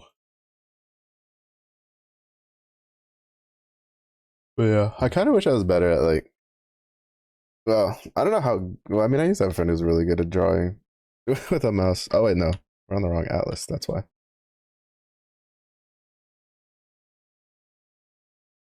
But like, I'm not very artistic,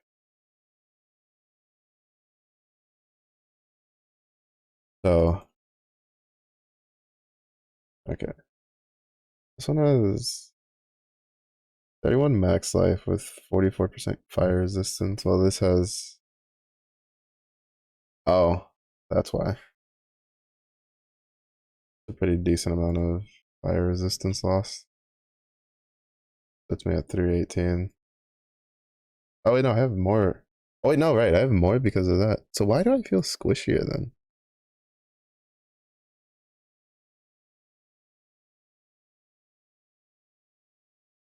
I'm so confused.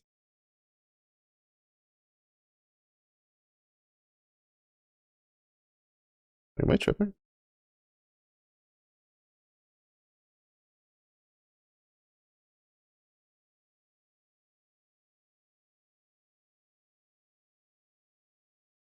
I mean, to be fair, that ring's kind of like useless anyway because of the fact that it has increased cold damage as the implicit.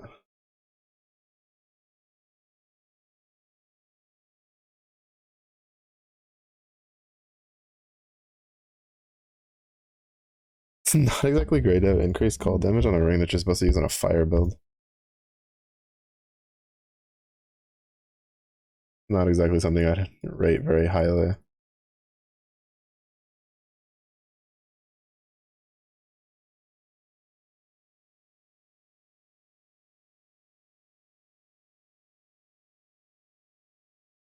Maybe if it was like Ice Crash with like cold to fire conversion,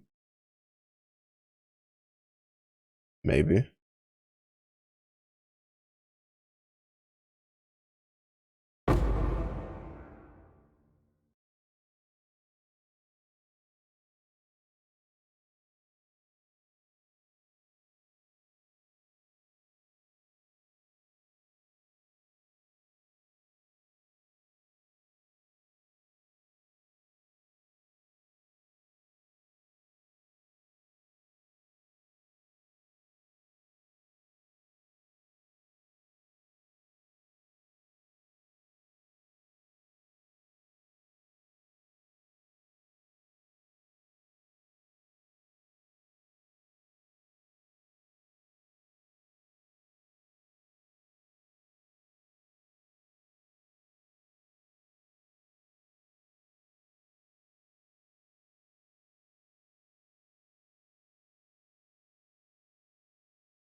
I feel like if I hit 98 before I finish my two challenges, I guess I'll try serious for a fight, but that one I'm probably gonna die a lot.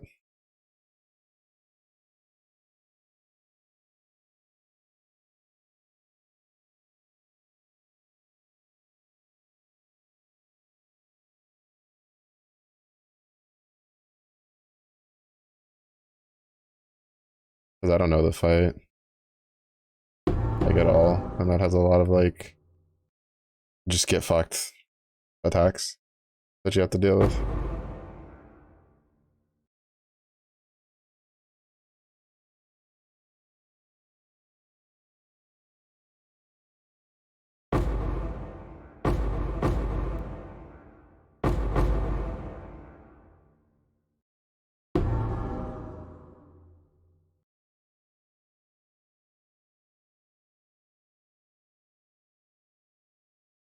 Oh, isn't that the robot one?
Isn't influencing scarab conversion the one that gives you? I think that's the shrine one.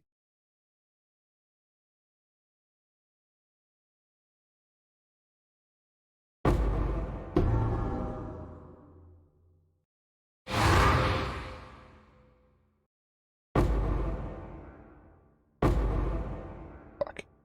That's so annoying. There's parts of this area that you can go into the water, like here. No, that's a bad example. There's a couple areas on this map where you can walk into the water, and so it's hard to tell sometimes when you're at a point where you can walk into the water or you're at the edge of the map. And I somehow was able to like tank all of those little thingies, which to be honest, I don't think I should have been able to, so I'm not quite sure how I survived that, but it's okay.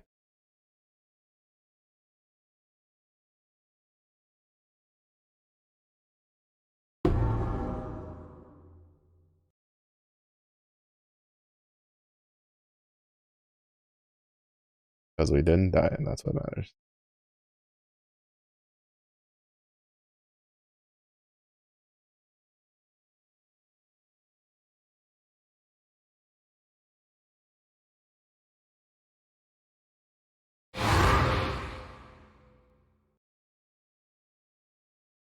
Oh,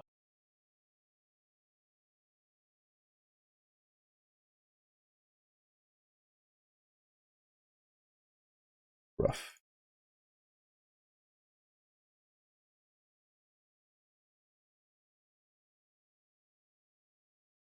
Yeah, yeah, this is the chitterbot. Yeah, skitterbot one.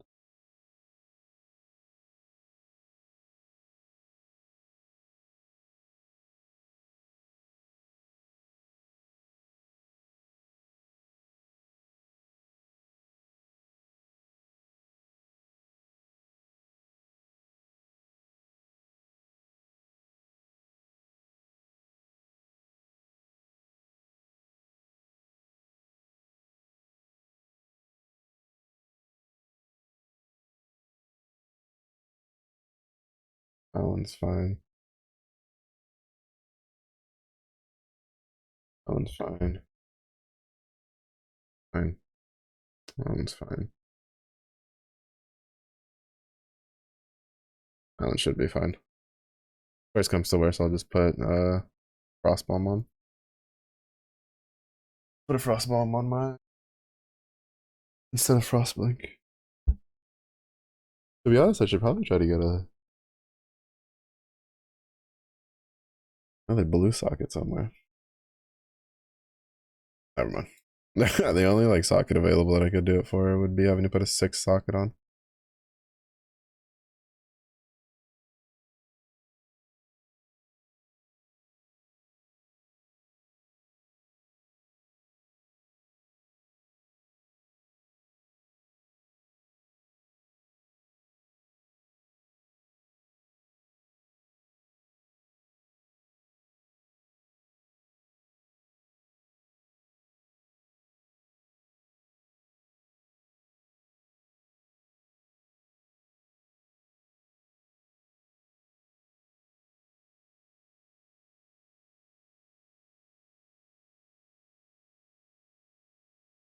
I mean,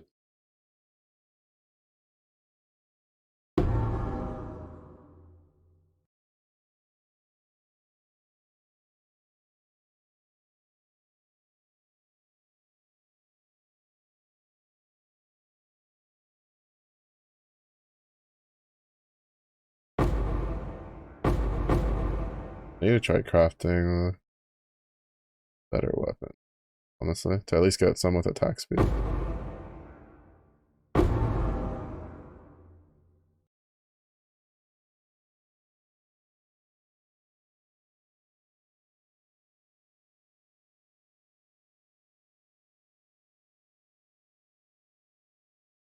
Like, it's not as bad as using like a J chopper base or anything like that, or one of the really slow ones, but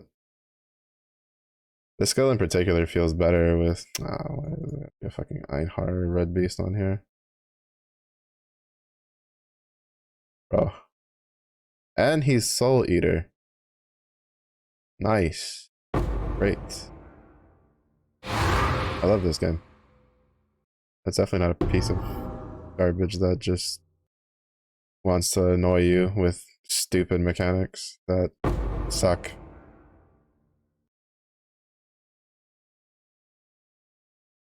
Bro, I've had so many Soul Eater mobs today, like, I'm just over it.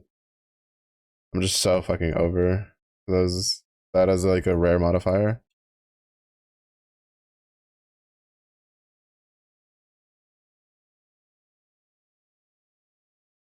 At least he's not like dealing enough damage to like insta kill me when I'm trying to interact with this. That's actually like my main concern, because like as far as I know, the beasts don't have a leash. They just keep following you as soon as they aggro onto you, so you kill them. Or you can get them like stuck in a corner on like a map that has like a corner for them to get stuck on.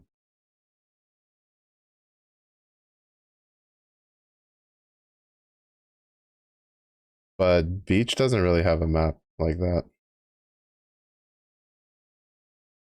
which is why I run it, because it's a pretty straightforward, easy map to run.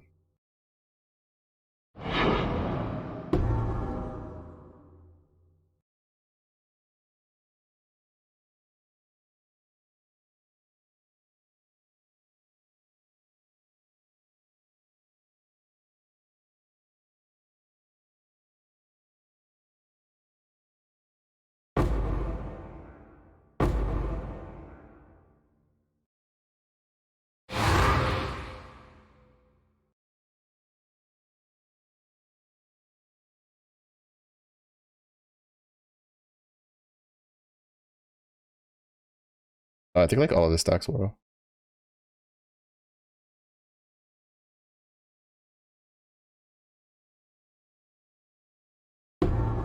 Yeah, all the stacks were nice.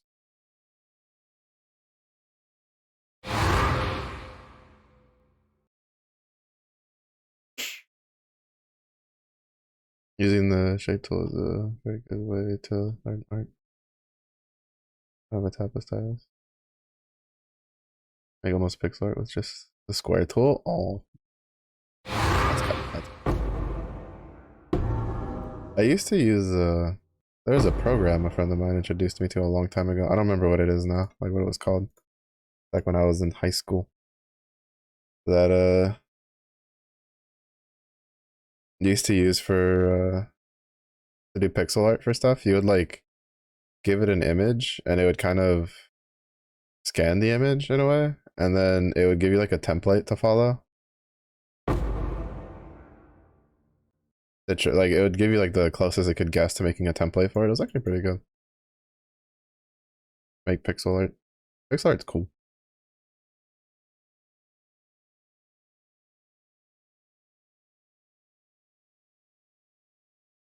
I was trying to see if I could like dredge up some of the art tricks that I had learned when I was in middle school, high school, when I used to like practice art. Because I had a lot of friends who were very artsy and they liked to draw and they'd give me advice. But old brain is dead. Yeah, it was pretty cool. I had a friend who they liked doing a lot of pixel art stuff. They would do a lot of it by hand.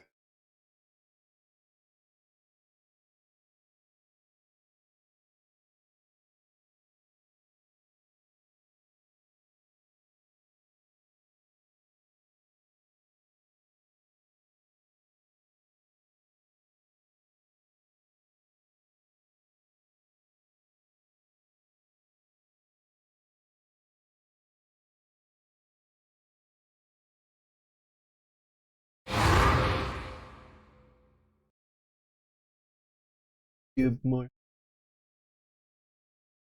I need more of those rings to try to get a good one. I think that I'd be done. Not very good, but I will take the Manimo tips and tricks.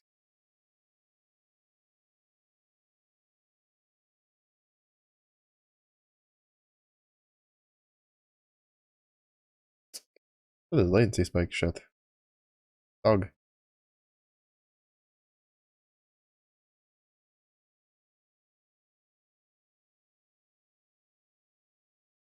Oh, Rigwolds. Trigger level 10 Spectron kill. Such a bad ring. They need to put more stats on that ring, honestly. Oh, we have 7 left. Wow, we kind of blasted through those a little bit. So with 7, we'll be at like 58. We need to get to 75, which means we'll need 17. Yeah, 17 more scarabs. And we can finish that one. Which will knock this out.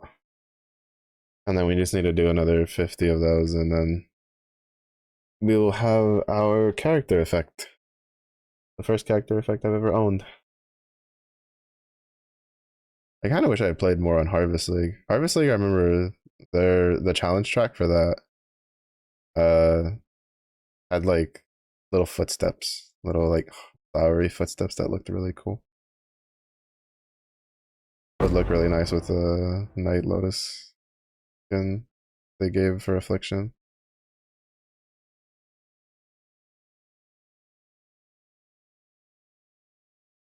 But I think that one, the footsteps were pretty far into it.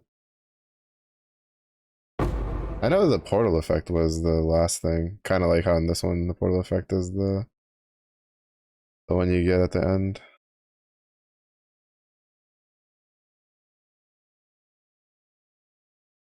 But I think it was kind of similar to this one, except instead of a weapon effect, it was footsteps, character effect, portal, and a cloak.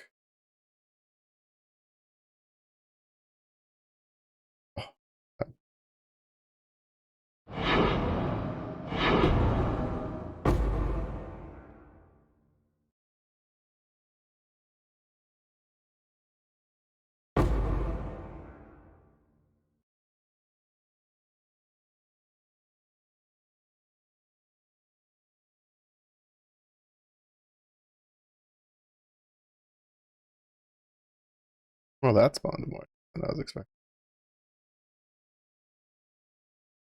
I'm teaching a lot of friends drawing tips. Oh, nice. Now I can be like, oh, Marimo of the Water Bowl, what is your wisdom?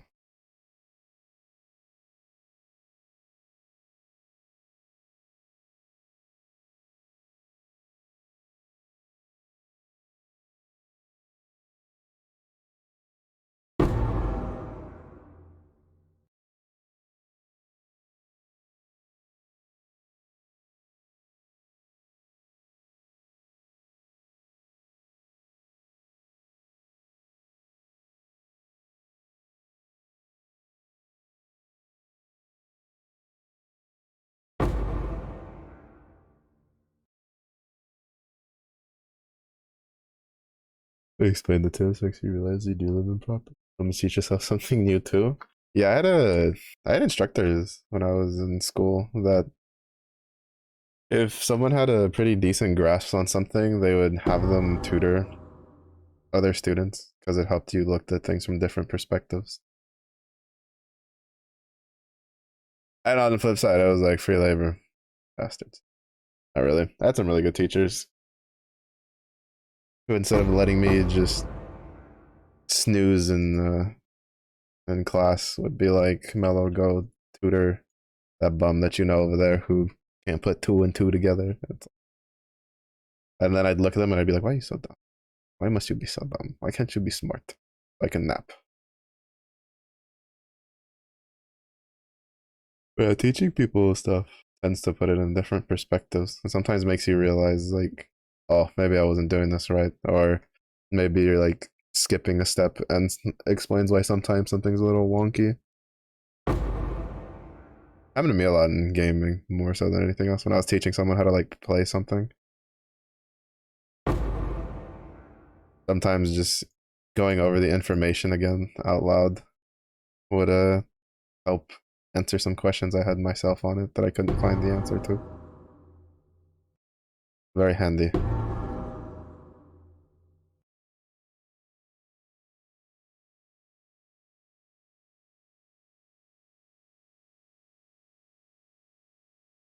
The only downside is my like for me personally is my patience for teaching people depends on how well I know them. If I know them pretty well, I'm like for instance, like my mother, if I have to teach her something, I'm like, I basically have all the patience in the world, really. Especially if it's something for like computer related, because I know that she doesn't really understand a lot of it very well. But if it's like somebody else, someone I don't know, and it's to the same level that I have to teach them, I'm like 2 seconds in, I'm like, why are you stupid? Just I don't know, use pencil and paper. Stop using a computer. Go back to the 1800s. Like I get real sassy real quick.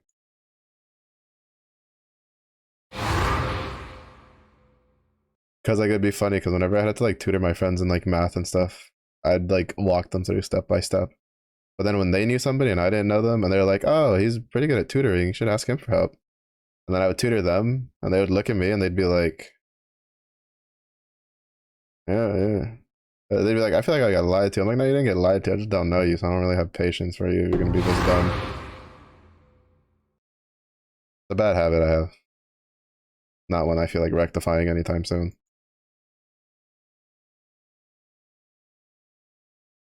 It's also why my instructor, when I was getting an associate's degree in computer maintenance, was like, "Yeah, you're great at like filling out the reports and stuff, but you probably shouldn't get a job like on call like IT support job. You're not really good at the personal side of things." I'm like, "Yeah, you're right. Not wrong."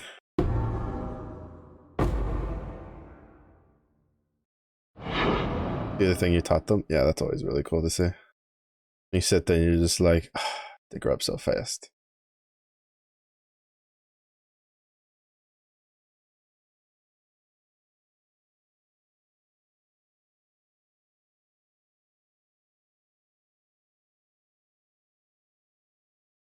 Even I think probably one of my favorite maneuvers is when you teach someone something and then they do it and it impresses somebody else and they're like, "Yeah, I did that," and I just walk by and I'm like, "You're welcome." Just looking at them in the eyes while I walking past them. Like, don't forget who allows you to look that impressive. Keep walking. They're like, "Why you gotta ruin the moment?" I was like, "Cause it's not just your moment. I raised you. Now our moment." Hello, hello, Mayu. How are you? How's the day?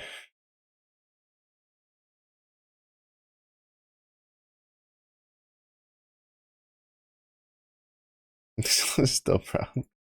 Yeah, my friends, when they get to know that I get to do stuff like that, or just walk by and be like, "You're welcome." It it tends to make them sit there and be like, "Do we want to deal with that, or do we want to just be dumb?" And then usually they end up just dealing with it. So I end up winning in the end. Sick, but good. Sick? Oh no, why sick? No sick, sick bad.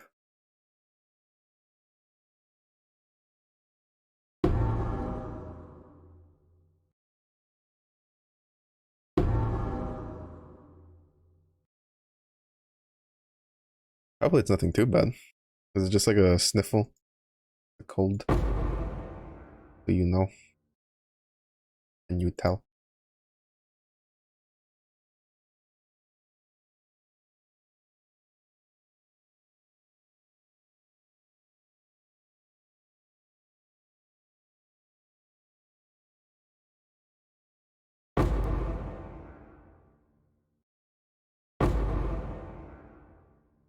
I feel like that one's worth.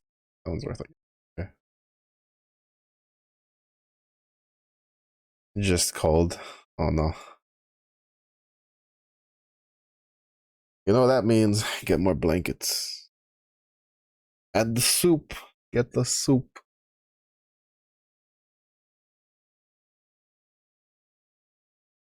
Soup never fails. Trust. As a bear, I know these things.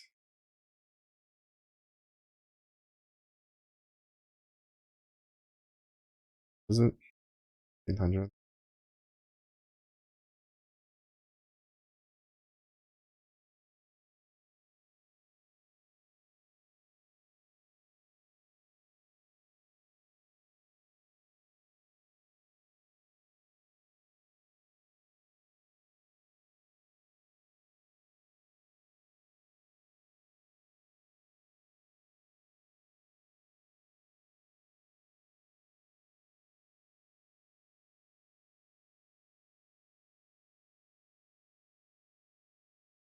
Oh, is Bear? Bear is chilling.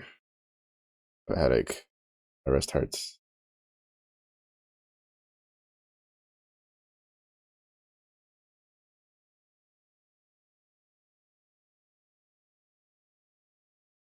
But I'm alive.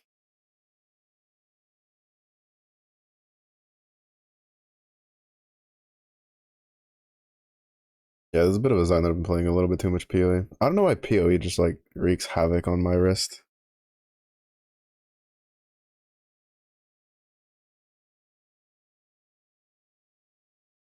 It's pretty bad.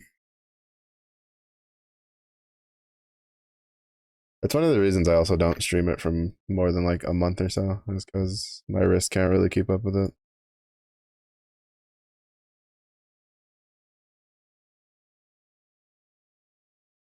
Or at least with the builds I play. There's definitely builds that are easier on the wrist.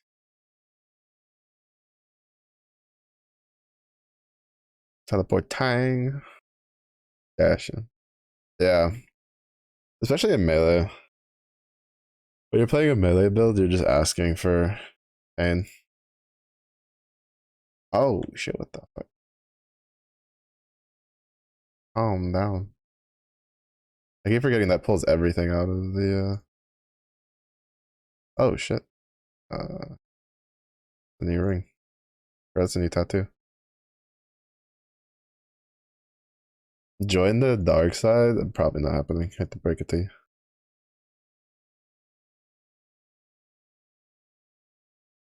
I didn't join the dark side when melee was in a really shitty spot. I'm definitely not joining the dark side now that melee's kind of broken.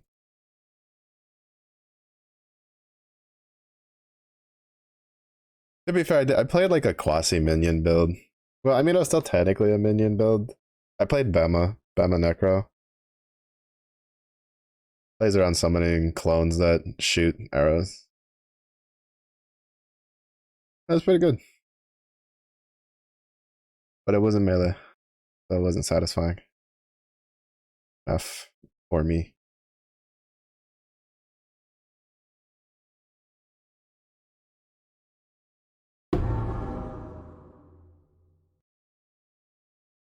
You soul eater having sack of shit. I'm turning into like the way Zilla reacts whenever we see a bubble person in the first descendant.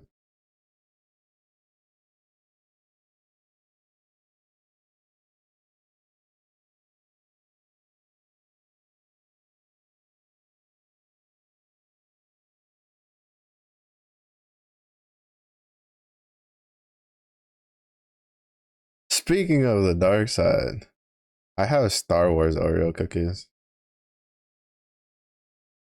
And they're in like these packs, like they're individually packed into pairs. And it's RNG whether you get the Sith or the Jedi versions. And I'm on a Sith streak, so I'm winning. My last 4 packs have had Darth Vader in them. I cannot be stopped.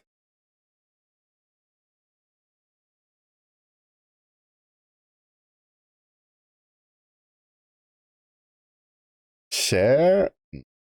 You can have the Jedi ones. You can have the light side Oreos. The dark side Oreos are mine. When I first opened the box, I grabbed one and I gave my mom one, and we opened it, and I saw mine were like my first ones were the Jedi ones, and I looked over and I saw the she had the Sith ones because they're color coded, the cream, like at least on the outside they're like color coded. And so then I just like grabbed her thing and just traded it. I'm like, here you go. It works out. She got Chewbacca on hers and C3PO. I got Darth Vader. Ooh, winning. I wonder if there's a Darth Maul one. No, yes. You must follow the Jedi code. It was always funny because my mother was always concerned for me when I was a kid.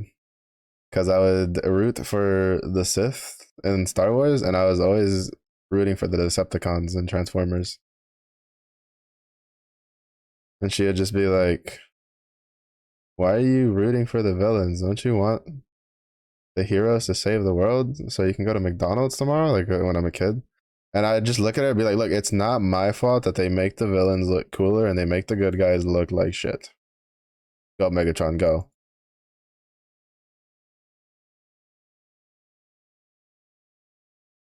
And then she would just shake her head and be like, we're all doomed.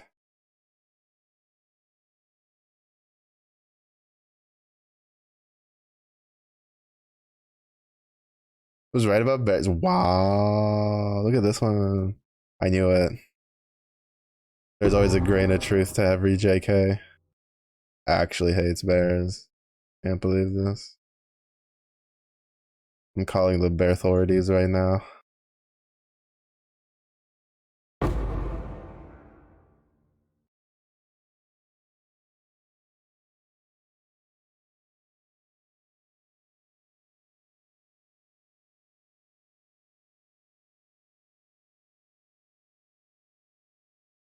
I think like one of the few shows I would watch that I would like root for like the heroes would be either the X-Men. Well, the X-Men was like 50-50. There was really cool designs on both sides. And then Teenage Mutant Ninja Turtles.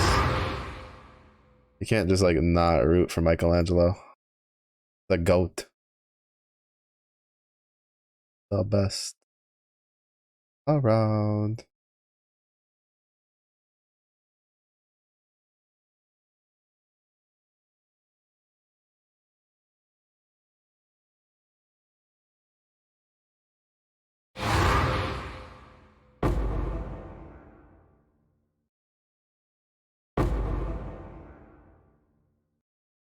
No, with your little okay. Band.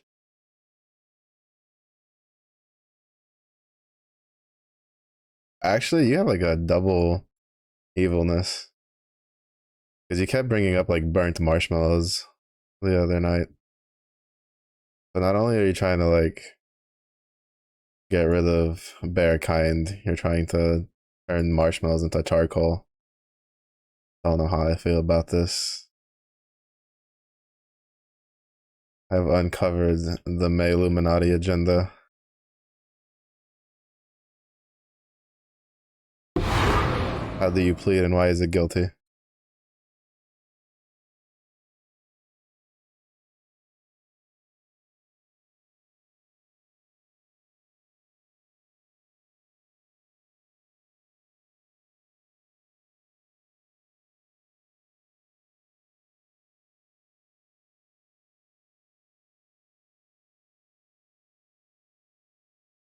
Did you think you'd find out so fast? Because you underestimate the intelligence of the bears. How do you think we can steal the picnic baskets so effectively? I was watching. I was watching like I think it was like on Instagram. There was just someone took a picture of like a black bear.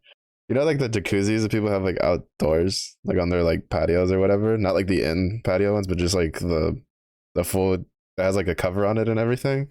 They're taking a video of a black bear that was like flipping the cover over and then just like getting into it and then just like sitting in it like the hot tub. I was like, ah, yes, me, my natural habitat. That's also the reason why parks that have bears like Yellowstone and stuff will have their have like the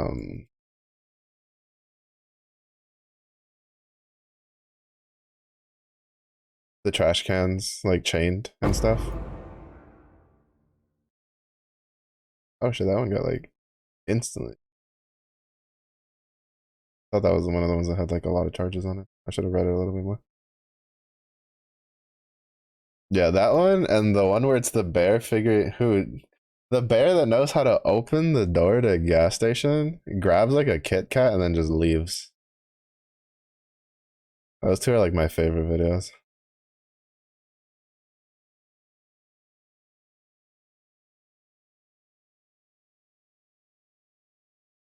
And it was really funny because I was thinking there was like a follow up to that one where they tried to put like a 2x4 in the door handle so that the bear couldn't open the door and he just kept jiggling the door until the 2x4 fell out.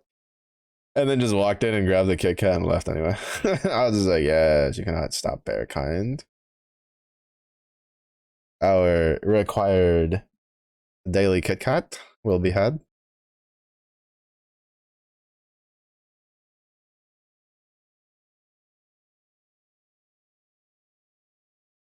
Little real life Yogi Bear over there.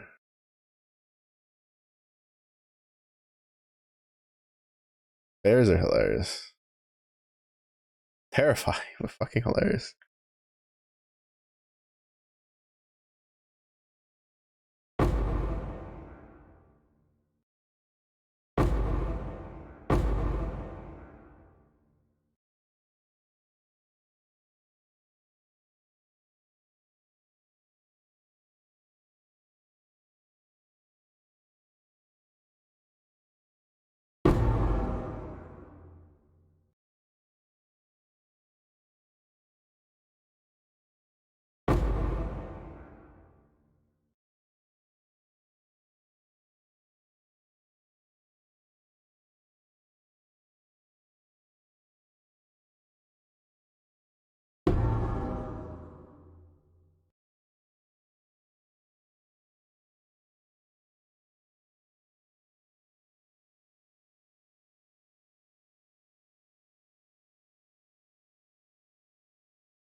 Oh, also, apparently PoE 2 might launch sooner than we were expecting because they're supposed to have. I think they did close beta invites recently, and then uh, I think they released an early access date already, and I think it's in November.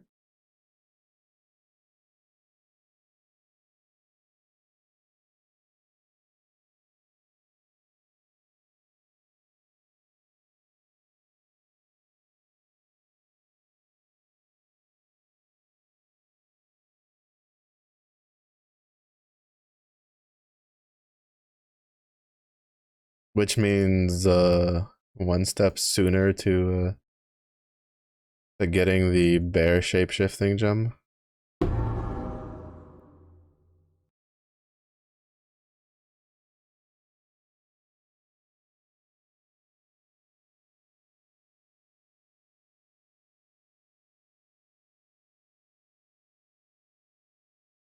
Also, they didn't change it. They showed that so they added like the dodge roll mechanic to PoE 2, which seems to just be like the baseline shit to the RPGs nowadays.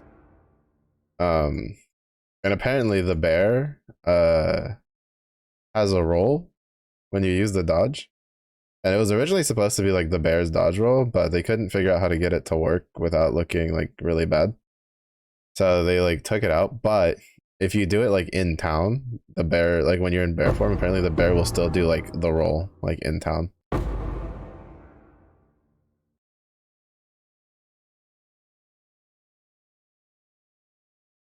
Winning. You see, bears stay winning. We do the roll. They see us rolling. They hating.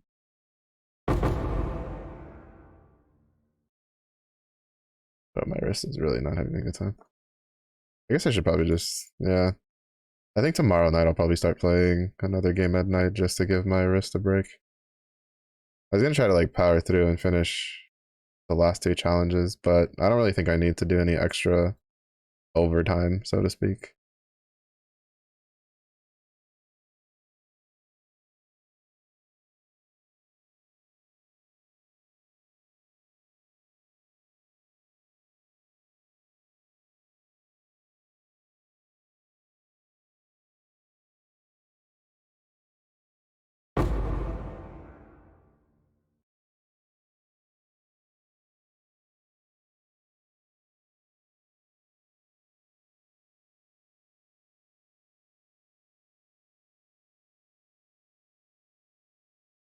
Imagine a goofy roll like what Sonic does. I think it's pretty close. I have to rewatch the video. Or I'll just wait and then just be like, Brody roll. I don't know, I'm like cautiously optimistic about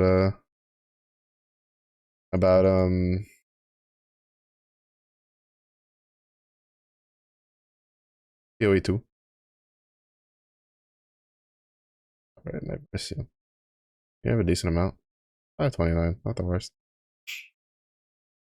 I mean, to be fair, I'm mostly just excited for the new ascendancies to see like what kind of build and stuff come out from that. Holy, that fucker almost got me. That was rude.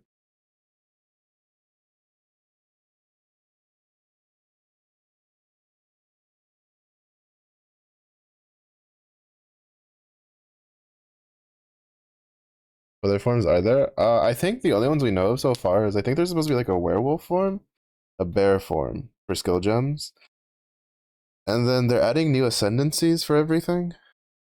Like so, basically every archetype will have two ascendancy, and like if I'm mistaken, the counterpart to the Templar is going to be the Druid for being like a strength intelligence like base.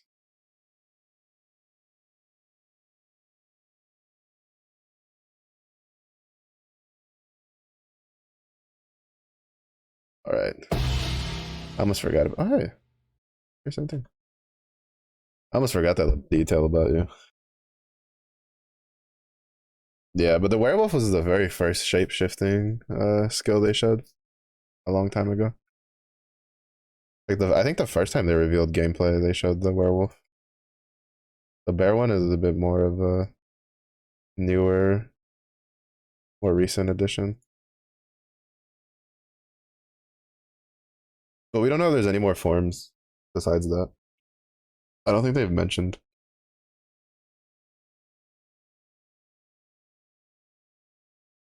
How do you get early access? That's a good question. I actually don't know.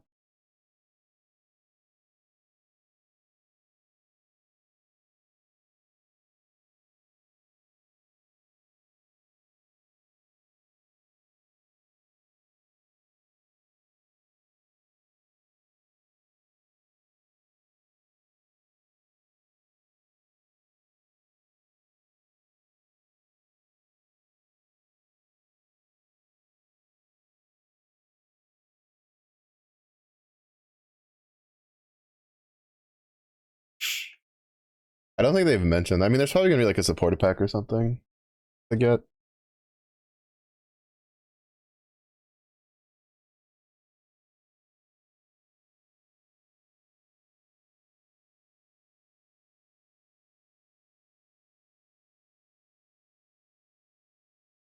Let's become dog. SMH. May wants that dog in there.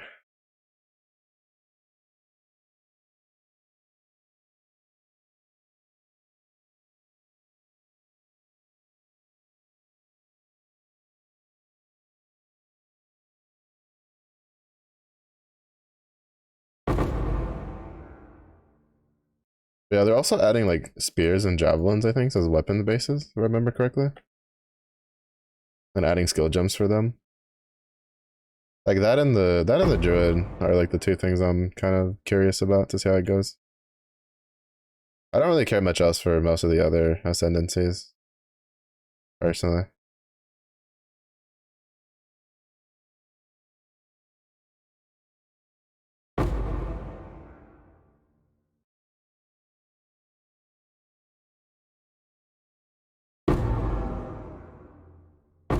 At least at face value. There might be one later on that I'm like, oh, that's interesting.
Yeah, they're also adding the ability to move with WASD instead of with clicking. I don't know if that's available for everything or if it's just like the range stuff. I don't remember if they mentioned that because they showed it off with the mercenary. Who's supposed to have like access to like special crossbow stuff, including a special machine gun crossbow. However that works.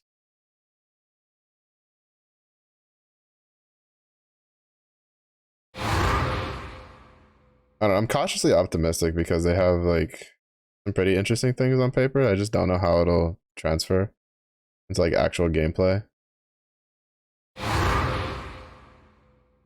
But yeah, I don't know. I guess depending on how much it is to get probably the basic version for early access, I'll probably try to get it. But if I, well, to be fair, like in order for me to get early access, like I'm assuming you'll have to buy a supporter pack of some sort. If I don't feel like the supporter pack in of itself is worth, I'll just wait for release.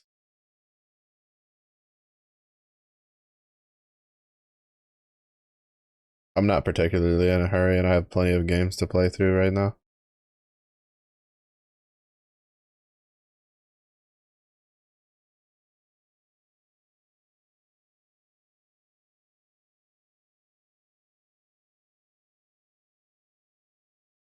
Alright, which one of you bastards had the invulnerability aura? I almost died because that entire pack should have been dead, but they were immune to.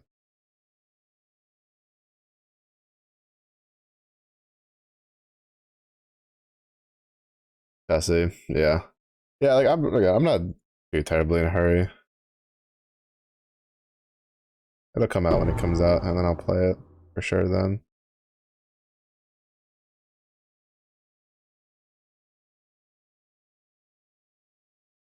I'm just kind of surprised that it was like.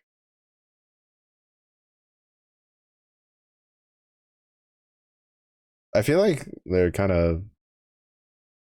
Well, I can't tell if they're rushing it or not because originally the closed beta was supposed to be in the summer, and then that got like slightly delayed. Like it was supposed to be in June, like May, June, and then I think it was like towards the end of July, maybe. I don't remember. I didn't really pay attention to it too much. I just remember like it was like maybe one or two, one like a month and a half ago, where at least I was seeing stuff for like signing up for closed beta for PoE 2. And then now they have early access in November, which I'm curious how long it'll stay in that state.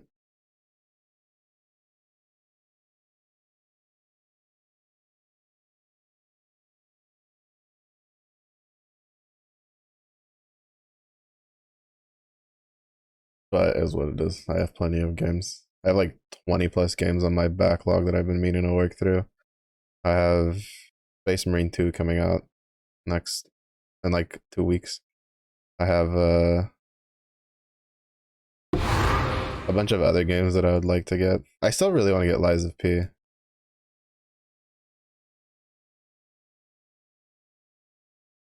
Lies of P and Baldur's Gate are like two that are on my list of games I'd really like to get my hands on sooner rather than later.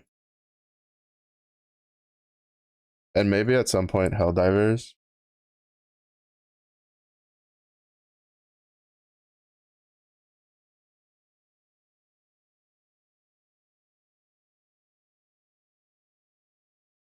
But I feel like if I play Space Marine 2, I'll probably just forego Helldivers for that.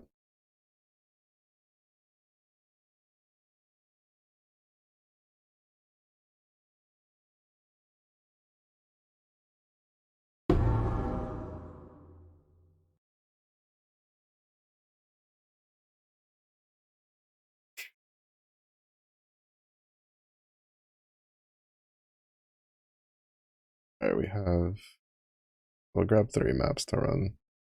And then we will reevaluate where we're at with the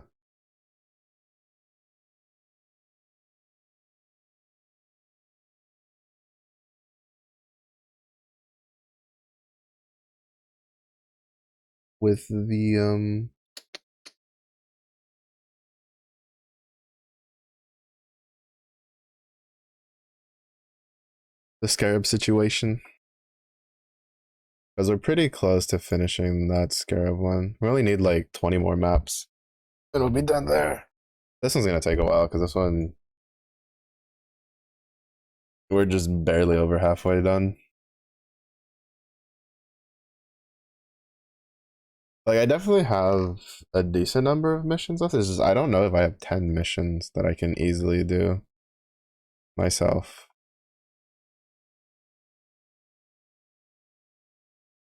Like casually. Get out. Get out. Can't believe it. In my presence.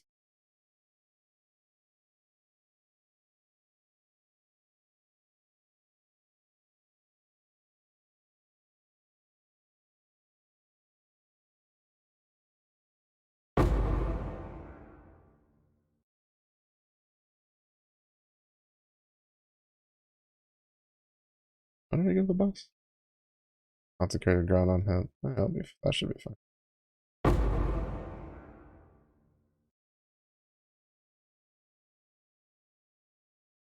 Although we can't take mana anywhere.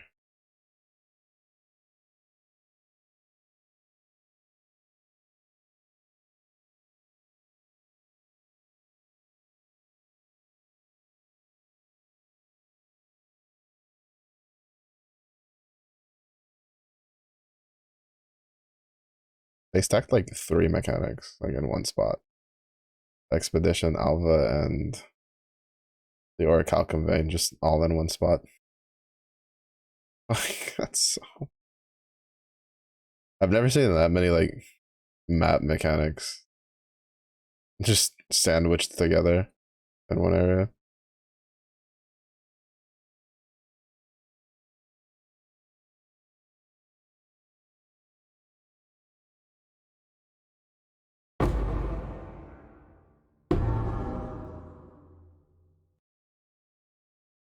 Where is my Jack the Axe at row? What's that? The tier 3 unique. I've gotten tier 2s, tier 1s, a crap ton of tier 3s, just not the one that I want.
Probably don't want to stand in that.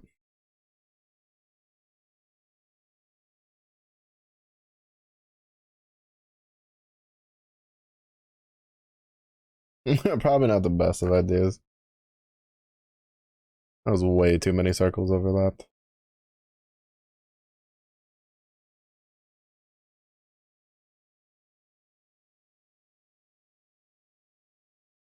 I need to play a little bit more Apex. I want to at least try to get to like BP level 10 so I can get the fuse skin.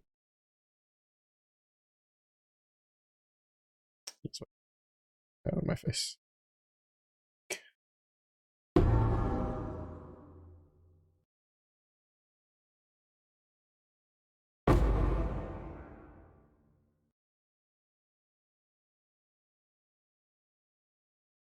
Epic.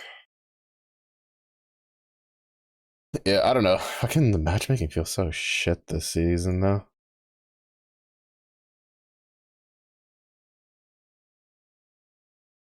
It's been a long time since my KD has been as shit as it is right now for this season.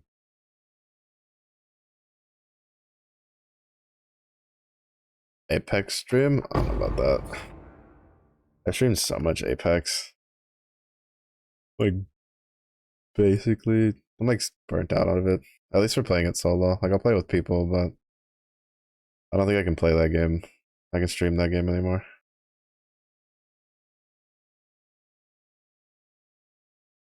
I had high hopes because from what I had heard that like a lot of people are saying the aim assist stuff felt pretty decent change. So I tried to play not this weekend, but the weekend before, and it was just fucking master players everywhere. Just master pred 3 stacks running around the whole like all weekend long, and I was like, bro, I don't deal with this. I just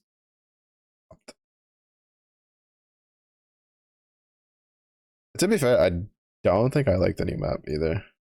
Granted, I haven't got to play it on like a normal mode because also that revival whatever like forced LTM mode that you had to play in when I tried it. I don't like that mode at all. Like I have a hard time considering it fun when just constantly like having a team just land on me.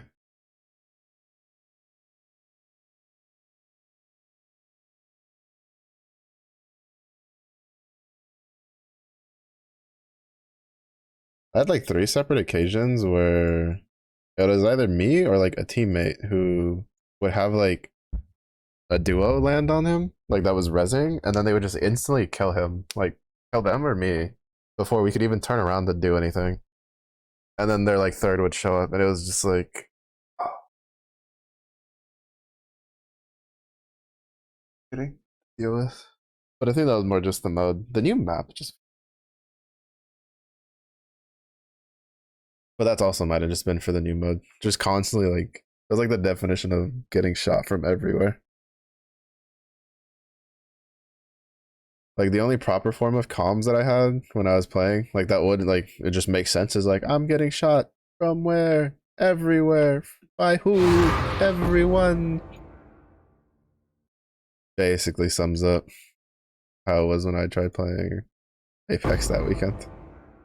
That's just what it was. I'd look at my like kill, like the kill feed or whatever, the the where it tells you like who shot you and dealt damage, and I'd see like 6 different names minimum.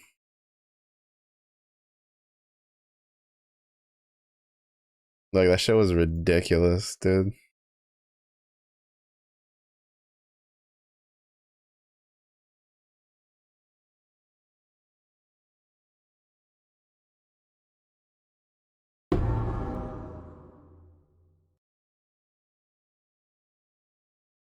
I also like how when they were advertising the, or at least like the little blurb excerpt thing, talking about like the new map, they're like, yeah, we researched what all the things people like, and we made this map with that in mind. And then I play it, and I'm like, oh, so you took old monument and then controlled copy, controlled V like 20 times and made a map. Nice. To be fair, it's not bad actually. I think I'd enjoy the map more if it wasn't for that revival mode. It's kind of hard to try to get a feel for the map to like figure out where shit's at and how to like move when you're constantly getting like just shot from every fucking direction at all times because people are just constantly landing around you and they know where you're at because when you're respawning it shows on the map where enemies are, which I'm pretty sure was there in effect to be like to give you a chance to respawn and not just land like in an enemy team by accident. But it also has the other effect where if your team's respawning and they see a singular enemy in that area, they can just all drop on top of them and just kill them. So not exactly the most well thought out thingamajig. I would say, but is what it is.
Can you die? I'd be fan of you doing the vines on me.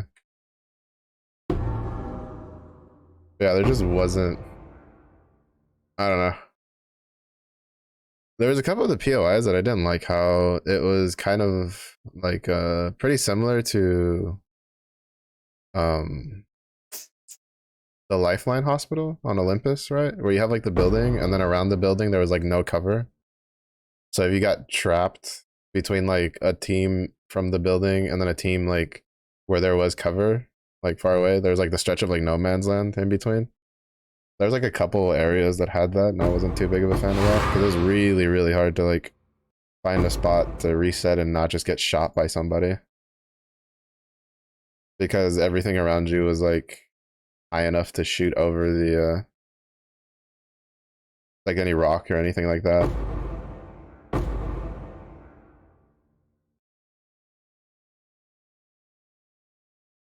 which kind of sucked.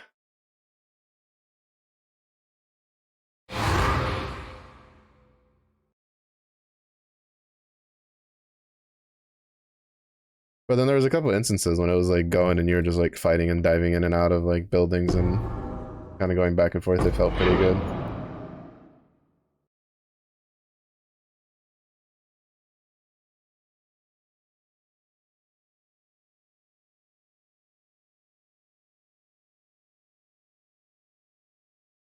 I don't know. I'm just hoping now that if I play it, my KD is so shit that I'm hoping it'll give me like a couple bot lobbies so I can feel good about myself. Probably not. Apex has this weird thing where it doesn't matter how shit my KD gets, it still goes like, "You ready for the Preds?" Like, no, no, I'm not. I'm a peak gold player. What do you mean? All right, wait, we gotta do the thing. Good loot.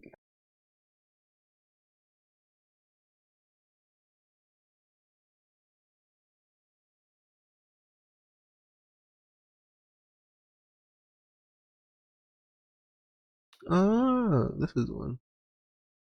I haven't seen this one. No. I don't think I've ever actually gotten this one.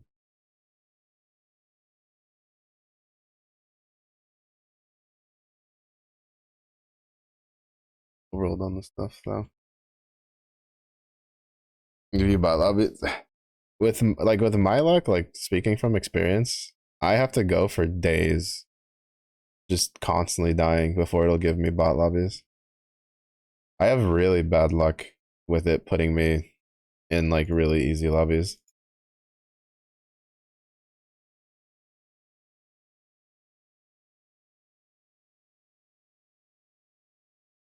especially in the BR.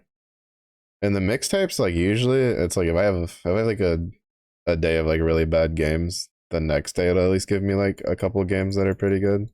But if I play BR, it's days of just getting constantly shit on and just seeing purple badges on everything. Gets really annoying really quickly.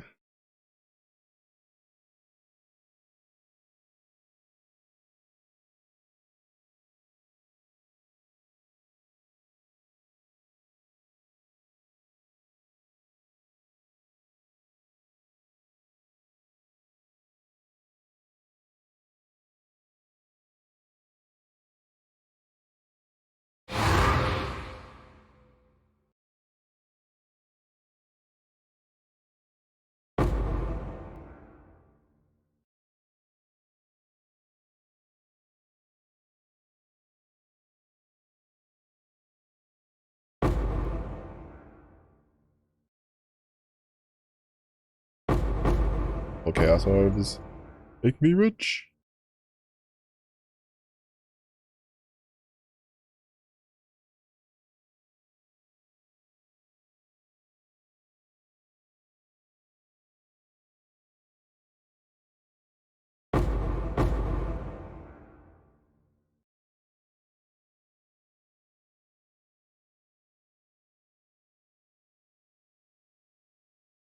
Yeah, I don't know. I think the problem is that like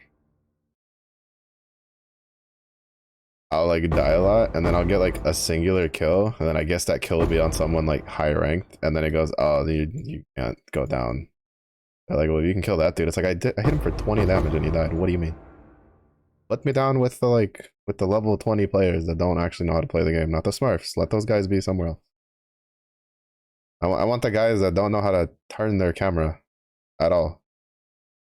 They keyboard turn. Give me those guys.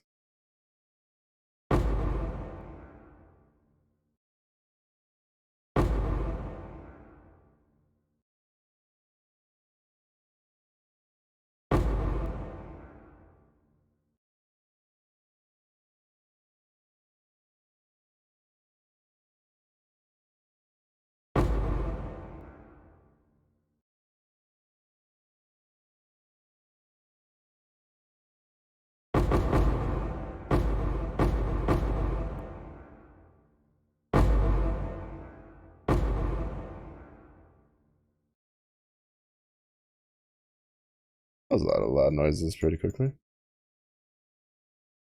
Carry me, please. Please do. Easy carries. Preferably princess style. Thank you, thank you.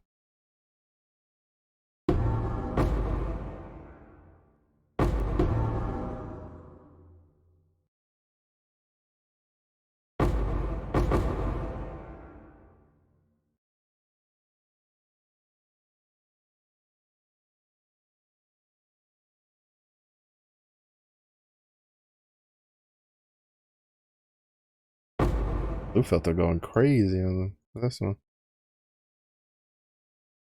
So many noises.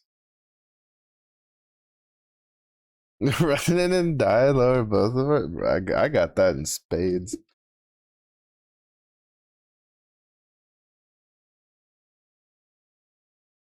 I remember there was a YouTuber that did a test to see like how Apex if it'll actually put people in bot lobbies if they do really poorly. And I think he did it like I forget what the parameters were. I think he did a couple days of it where all he would do is he would drop like he would hot drop and then just run at someone, right? Without picking up a gun just to get them to kill him. So he would die like really quickly with no kills, like almost no damage. Like he'd punch them a couple times just to put like damage on the board, just in case that affected anything. Stuff like that.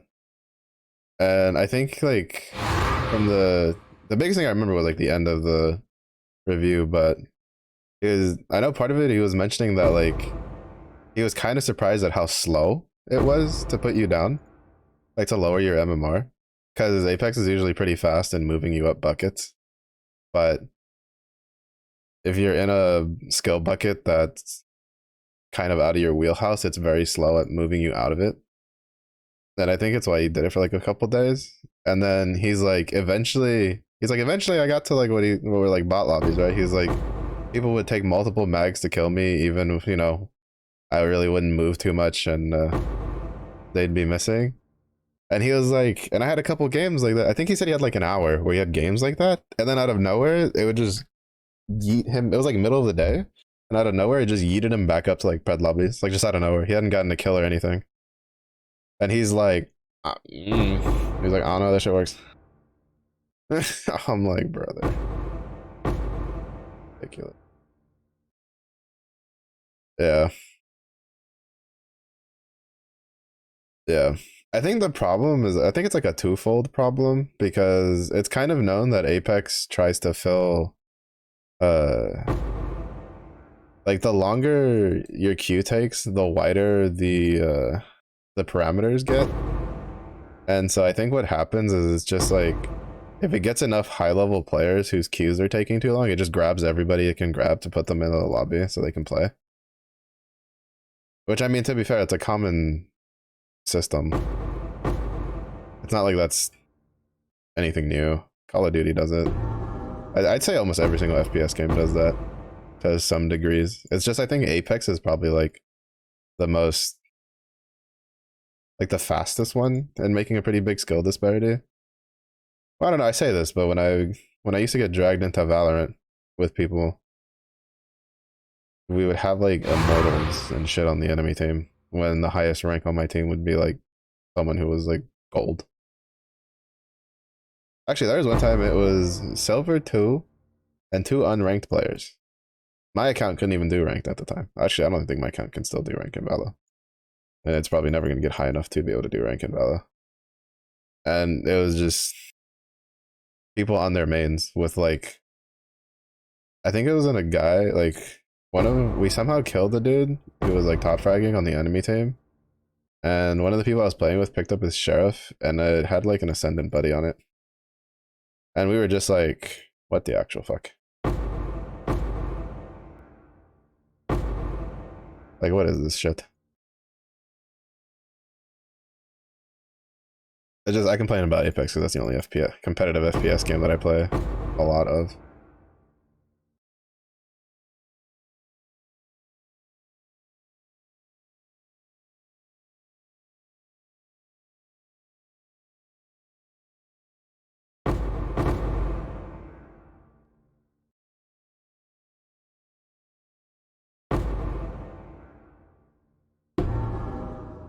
Oh, I don't think I've ever seen a unique crystal belt before.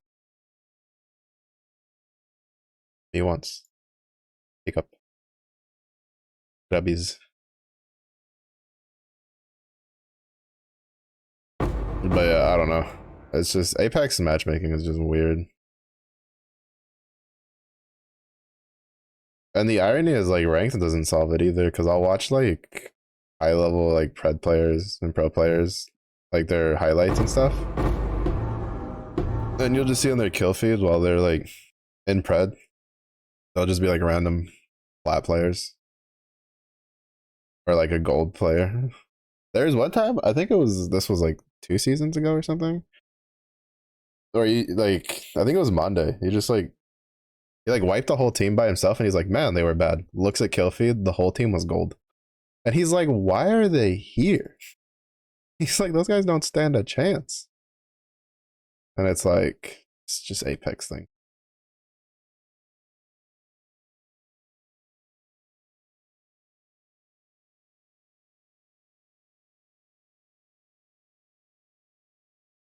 There's trial by fire, and then there's just please burn.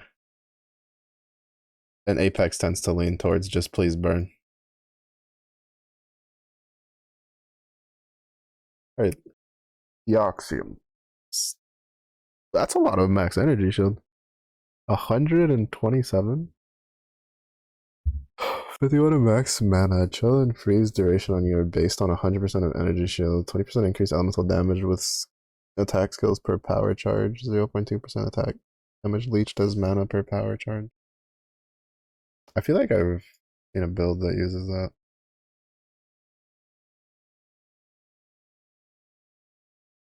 I can just get another obliteration with my dev card if I ever actually find a build that I want to play that uses it. To be honest, there's like 4 builds I want to try, and I just need to toss out shit that isn't gonna get used in any of them.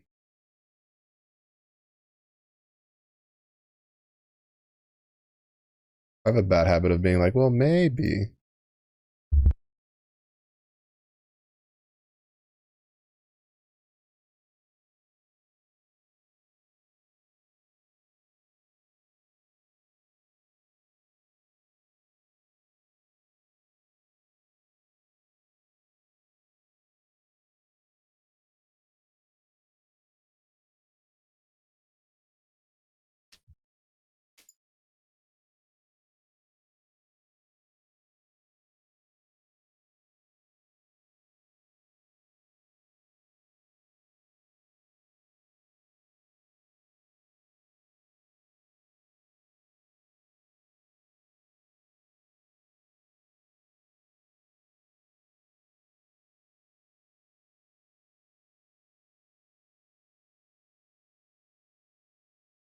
Yeah, also, the new PK spread feels weird.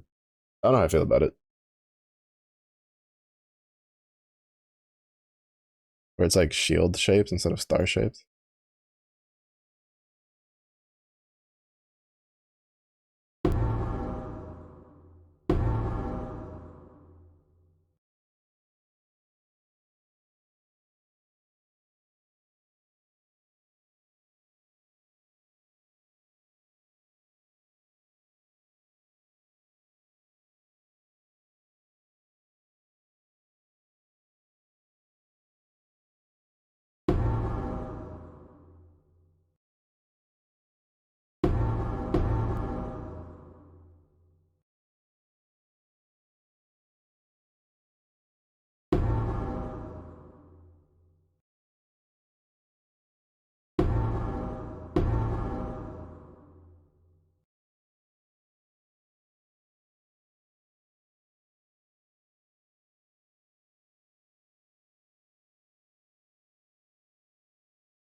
Oh wow, I didn't realize I had that much gold saved up. Oops.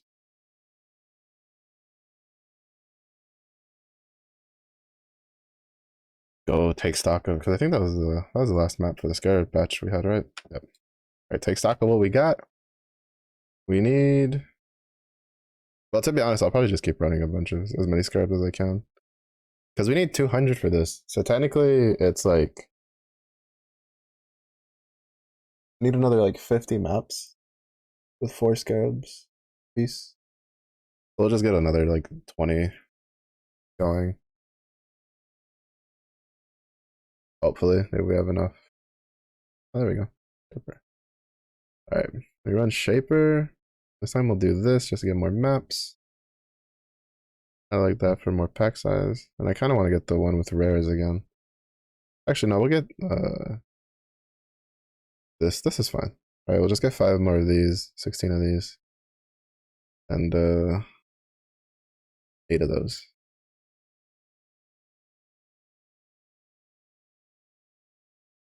I need money.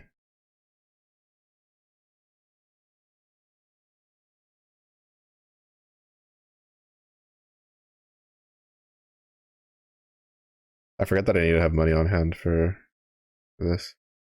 Okay, I would like 5 cartography scarabs of escalation.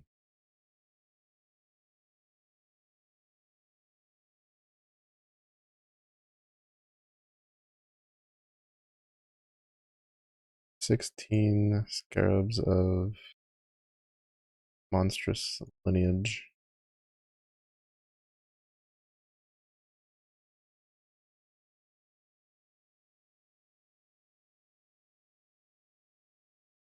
And then 8 divination scarabs.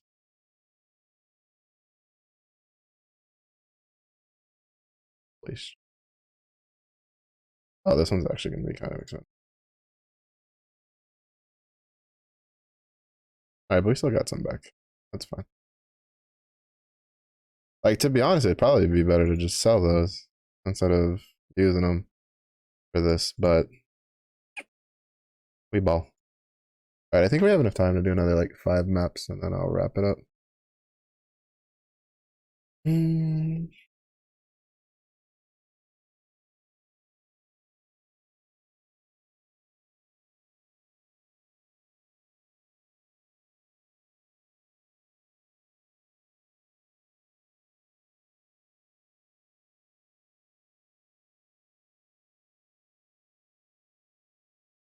Those are rares. That's blue. We have to scour.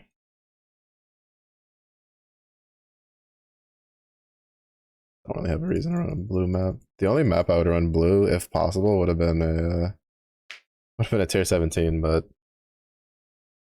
can't do much about that.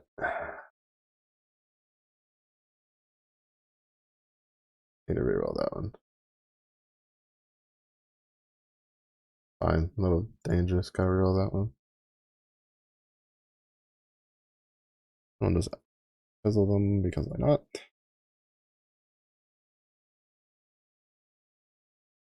Wow. You pieces of shit really had to reroll the can't be leached again, huh?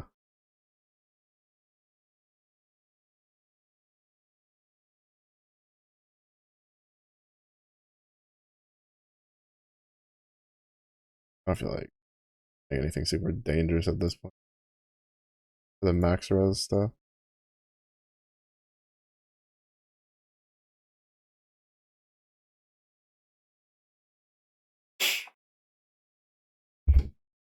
If I wasn't so close to leveling, I would have said fuck it and ran the max res, but like the negative max resistance stuff. But we're this close. It's the first time I've been this close to level 98, so might as well see if we can hit it.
Kind of nice because the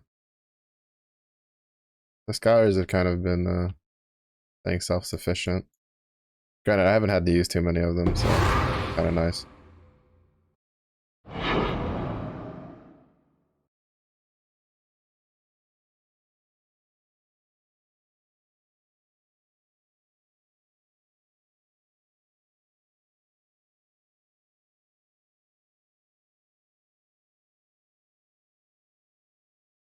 Paper.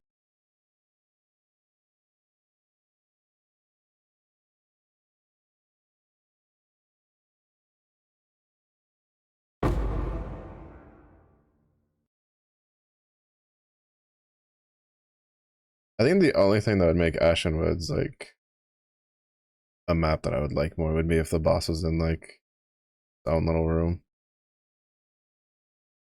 Like the beach has it. The beach is really nice because like you don't have to worry about running across the boss before getting all your altars. And you don't have to worry about trying to find the boss later because he's fucking camouflaged with the color. And then you don't know where he went because he just chased you for like half the map while you were trying to go off to find find more stuff to kill to get altars.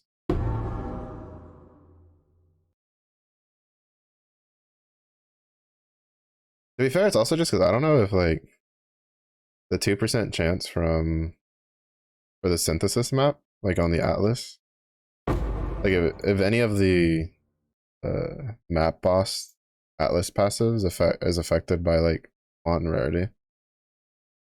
I just want more synth stuff.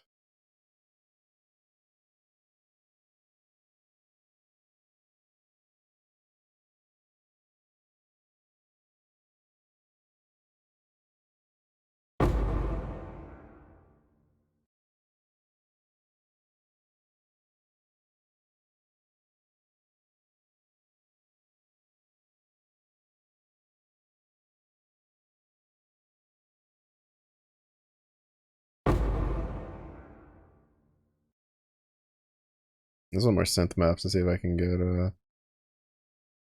Circle of Anguish. That is really good.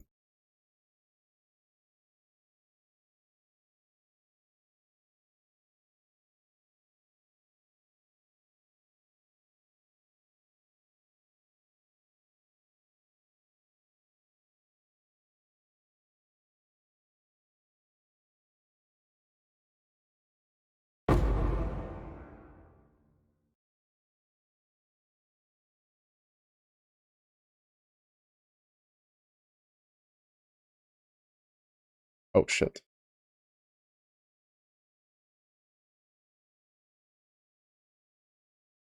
I didn't expect that to still be there.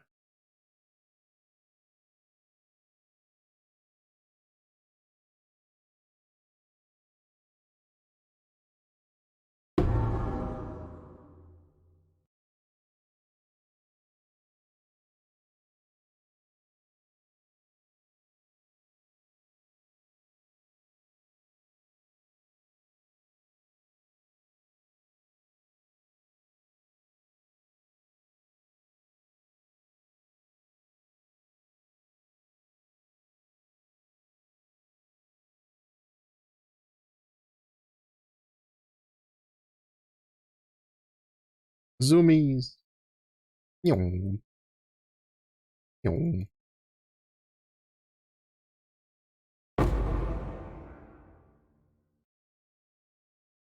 Yong.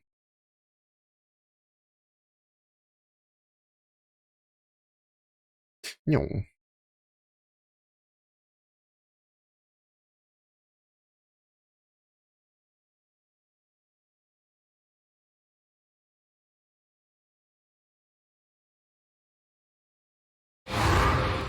Oh, where's the last one? I don't remember the last one.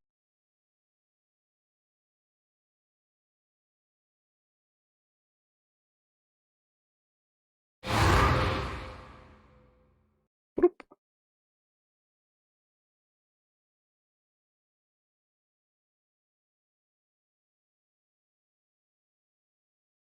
There it is.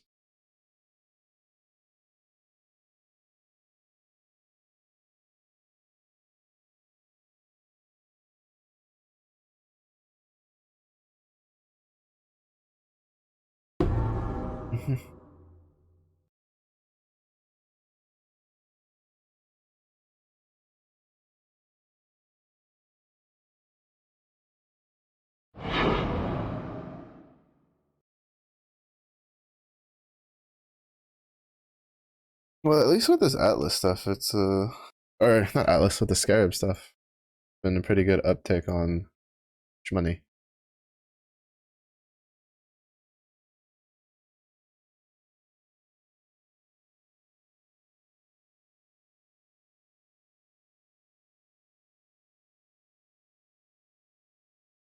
Even though I think the one with the mirrored rare packs is the one that kind of like attributes to that a little bit more. Because the rares tend to drop a lot of gold, so when you mirror the rares, it's pretty good increase to gold.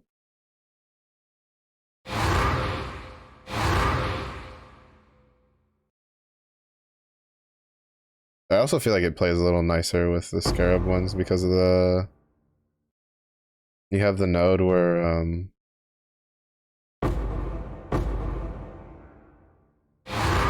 the rare modifiers gives like increased chance for Scarab drop.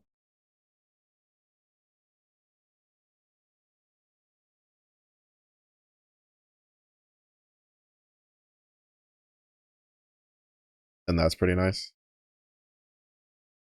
Also plays pretty nicely with the with that Scarab.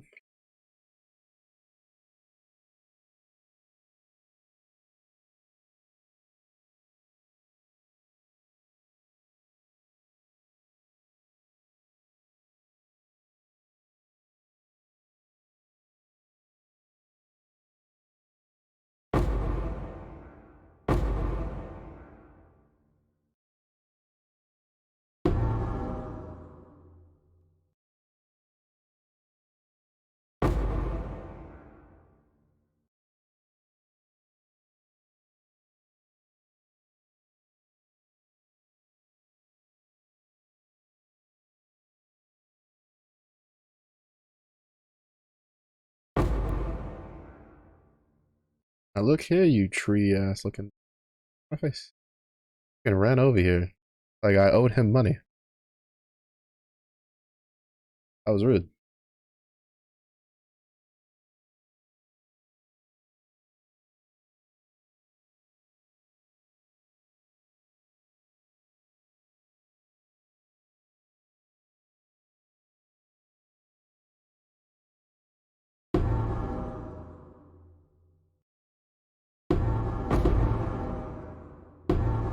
Why aren't you the axe that I need?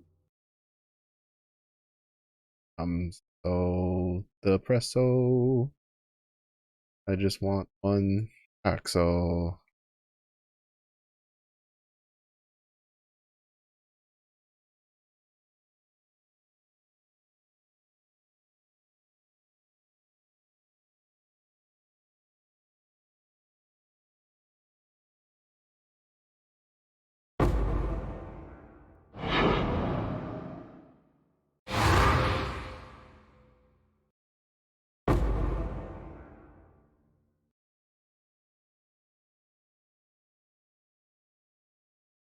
Honestly though, why is it sometimes so hard to get a tier 3 unique?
How do I have a covetous shrine and they're dropping less chaos orbs than they were before?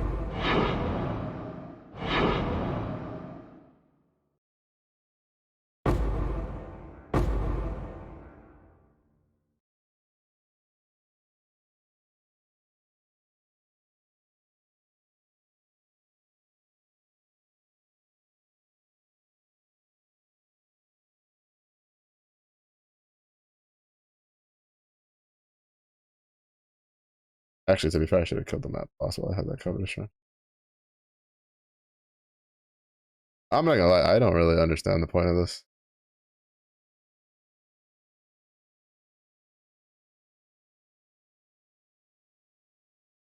The whole like freeze.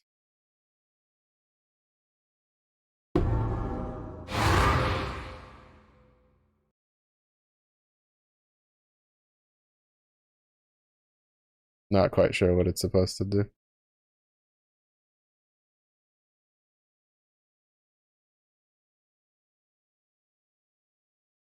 Man, we got such a good run for a while for chaos orbs, and then like I got the covetous shrine, and I don't know what that did. It just all the packs stopped dropping chaos orbs.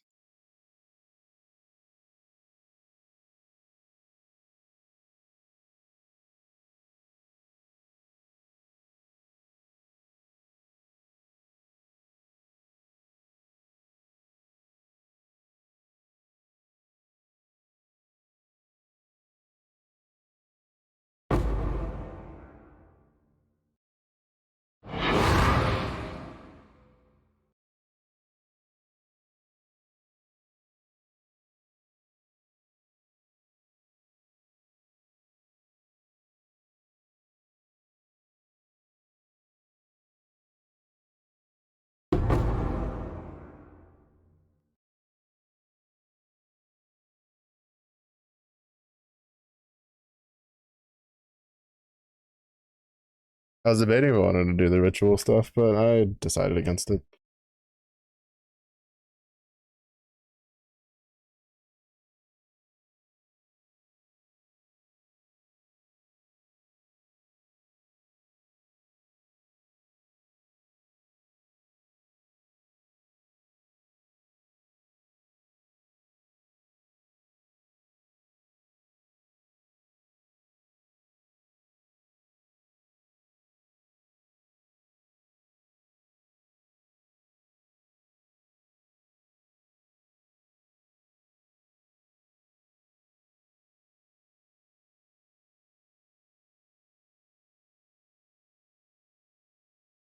Yeah, because I should have swagged on Palm when running this.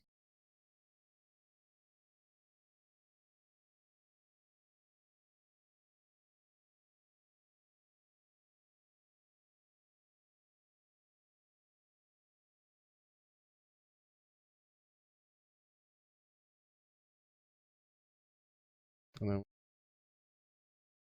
divination skip.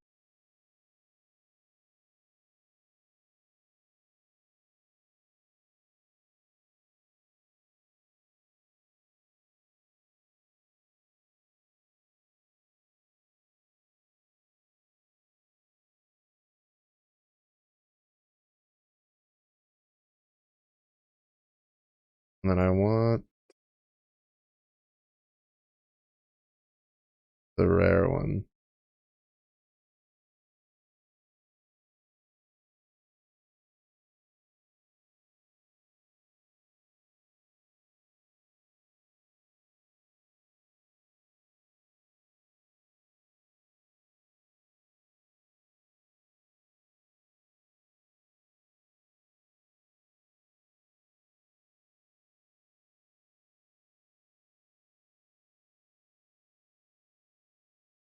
Yeah, it's pretty nice actually. I was originally just expecting to use the auction house to kind of like just be like, oh, I need essences in this, and I would just buy like a couple essences off. But it's really good because like I haven't really been following any of the money making things. Or I kind of just been doing my own thing, and I made a couple divs just from selling like Valdo puzzle boxes. But that's not exactly too reliable. But I've definitely made probably close to 1,000 chaos from just selling scarabs. Granted, I've also spent a bunch of the chaos by buying scarabs and stuff, and had to spend my divs so I could get the stupid power rune, of which I still need like technically 3 more.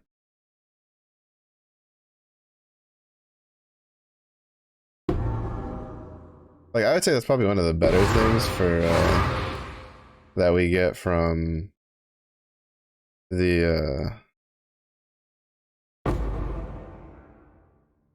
with the auction house in. It kind of gives you a bit more like a better goal, right? Because like I don't like dealing with trade when I have to like whisper someone, wait to see if they're doing anything, stuff like that. Because you don't get told if the dude's like in a map, right? You just get told if he's online or AFK, or online, offline, or AFK, or I think do not disturb also gets shown.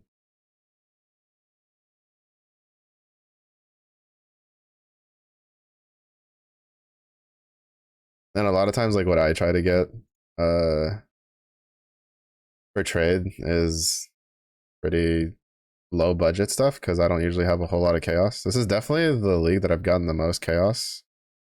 And part of that has just been because it's probably the first league I've been able to just run tier 16s without a care in the world for the most part. As long as it doesn't have reflect, elemental damage, or can't leech, I'll basically run just about anything else.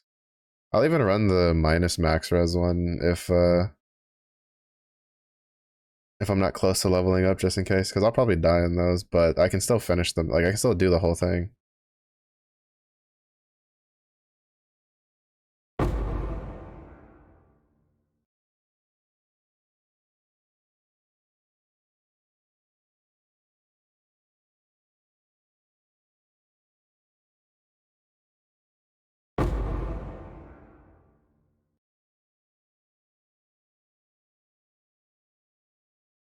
Which is kind of a first. I mean, technically it shouldn't be because I played a lot of Bone Shatter, but well, Bone Shatter sometimes isn't the safest thing in the world because of the way trauma stacks work.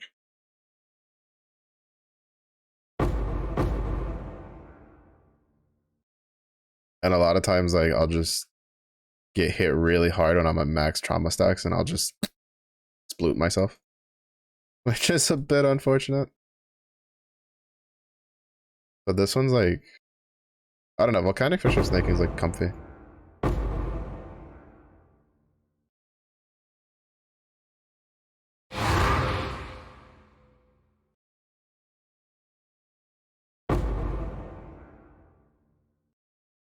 It's good for mapping. Like, I mean, it's great for mapping, honestly. It's not too bad for bossing. There's definitely better skills out there for bossing, but it's a bit like, it's comfy, really. It's kind of the big thing. Because you can kind of focus on trying to avoid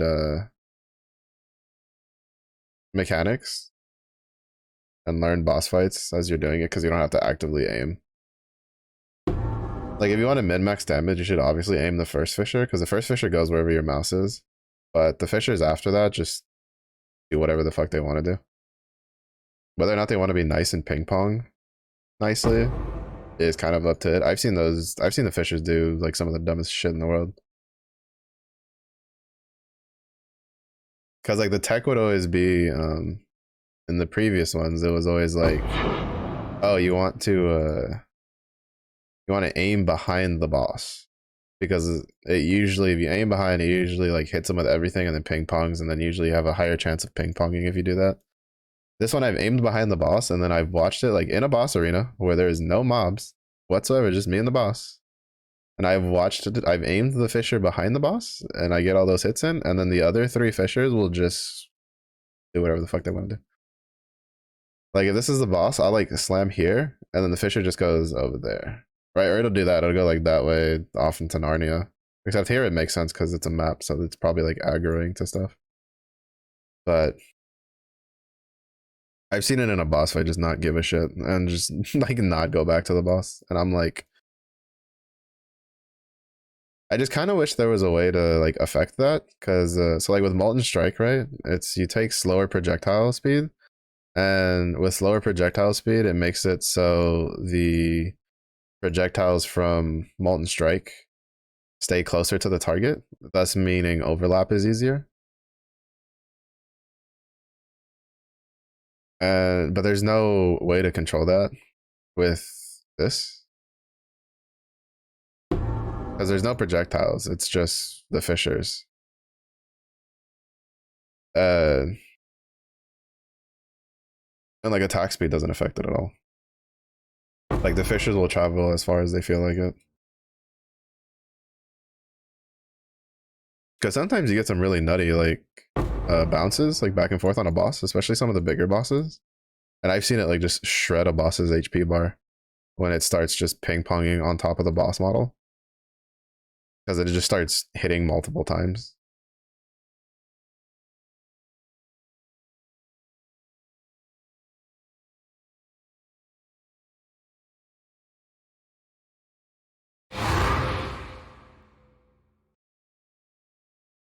Because it'd be kind of interesting if it was like related to AoE, right?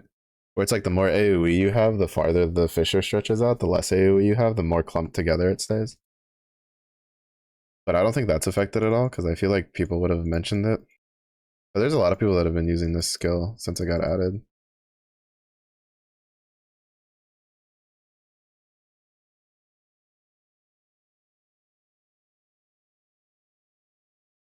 And they tested a bunch of stuff for it. They haven't found like anything super crazy with it. All right, we'll do one more map. I thought we'd have enough time to do 5, but technically we only really had enough time to do 3, but I'm going to do 1 because I'll get more done.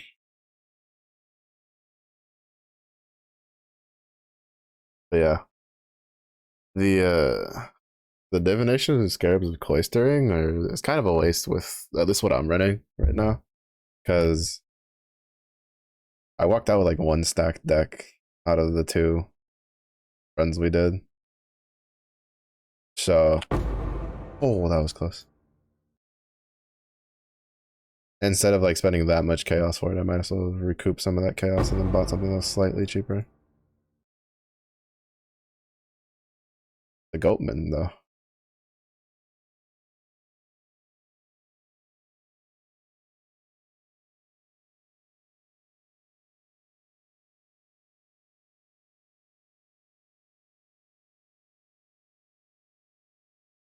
Wait. Oh? Oh? Let's go. Starfall? Yeah, Starfall Crater. Let's go. Basically, that's the nice thing about Ashenwood is if you run Ashenwoods and you or any map like Ashenwoods where the boss is out in the open, you see that door? Starfall Crater.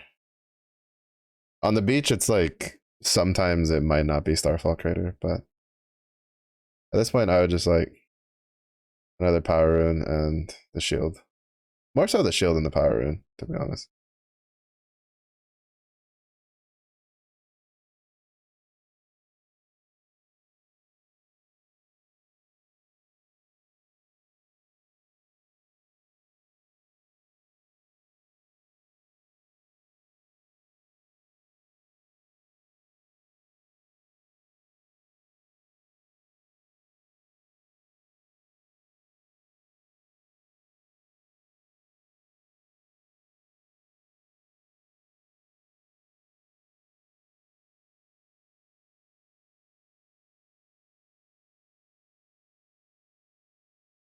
Oh, praise them.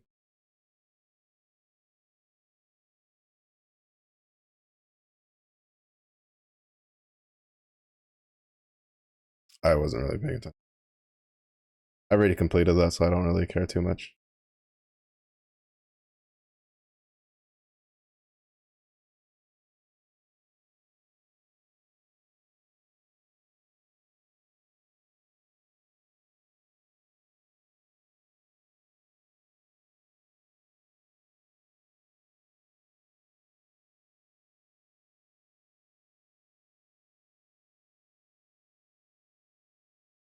Fuck. I was trying to phase him before he hit me with the laser, but to be fair, I probably got hit with it before too. If we had a little bit more damage, we can probably do it.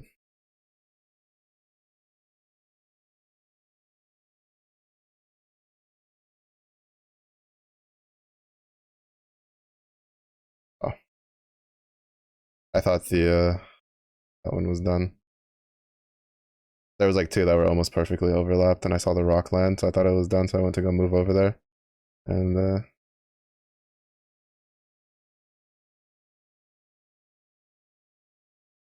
there was another rock like perfectly layered on it.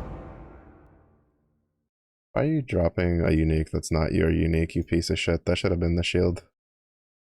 That should have been the shield.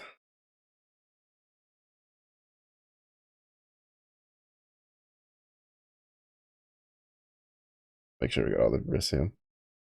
Means we'll have a lot of Verisium tomorrow to ship out.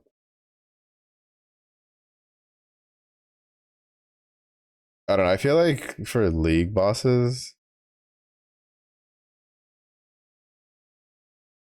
or like bosses from like a league mechanic, if they're gonna have such a low drop rate for uniques, it should just be if they drop a unique, it's their unique.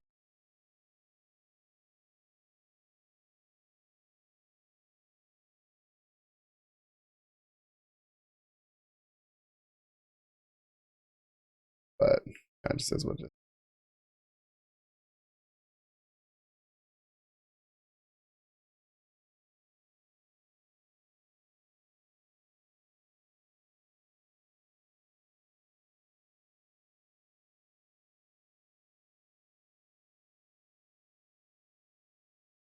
Oh shit! I don't have a temple, but I didn't eat. Oh well, that's fine.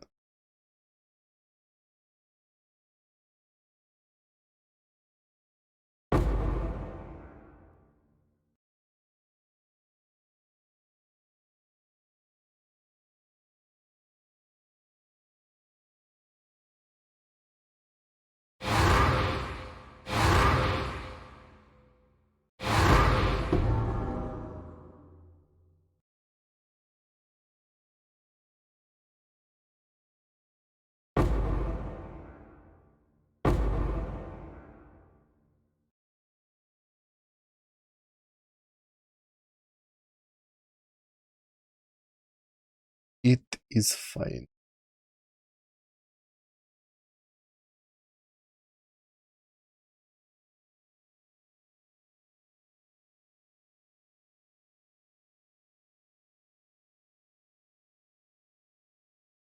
Not really. I'm sobbing. I really just want the Svalin shield. There's a couple builds I'm like kind of interested in trying that really like it, but I just haven't gotten it.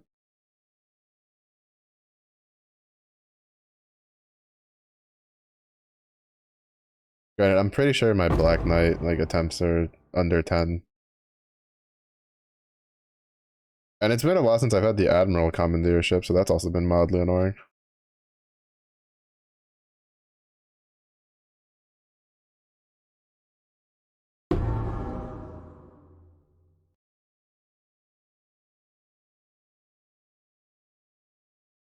I wish there was a way to like make those. Well, I don't know. It's. I think part of it, like I don't know. Well, I guess it's hard for me to tell because like how often this RNG fiesta for League boss fights are. Because this is the first one that I've done content at a level where it should generate it a decent amount.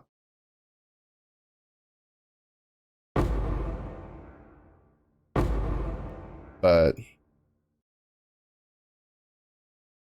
I know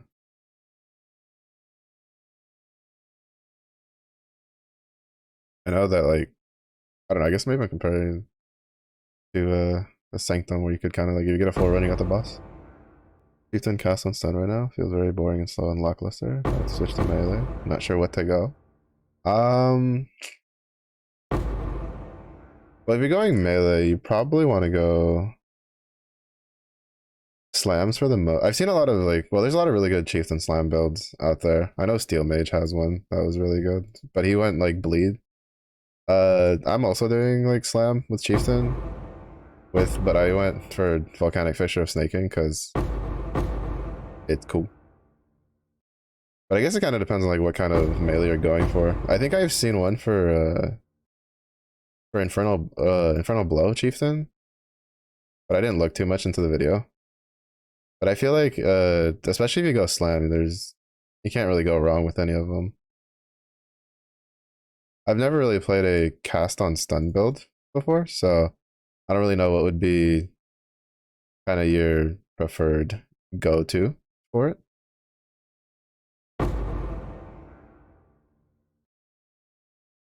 Because generally I always stick with melee.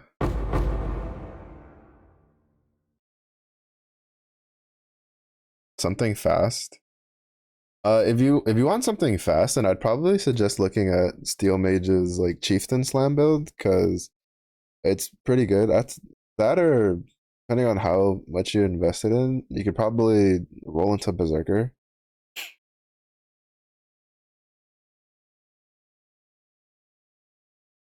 Would be the case if you find like swapping like to a completely new, just starting something. Lightning Strike's really good right now. Lightning Strike Slayer or Trickster. I think if you have Ephemeral Edge, you can do Trickster too. I've been seeing a lot of different variations of Lightning Strike coming out. Apparently, Lightning Strike's like just really strong at the moment. Those are that's kind of like the two big ones I've seen. I'd say Lightning Strike is probably the faster of the two. There's also Viper Strike of the Mambo, but that one's kind of a little weird because if you don't want to get a Binos or whatever, the dagger that proliferates poisons already, you'd have to go Pathfinder. Though another viewer who plays it says that their Pathfinder for Viper Strike of the Mamba like just shreds through Ubers, so that's probably worth looking into. I want to say Marauder. I want to swap to Slayer until do Cyclone late game. Then if you want to say Marauder, then I'd say like your two probably best choices would be uh either something Berserker or probably Steel Mage's Chieftain Bleed, like Bleed Chieftain Slam. And you could go either Earth Shatter or Ground Slam of Earth Shaking. I think is the other one, the Transfigure Gem. Both are really good.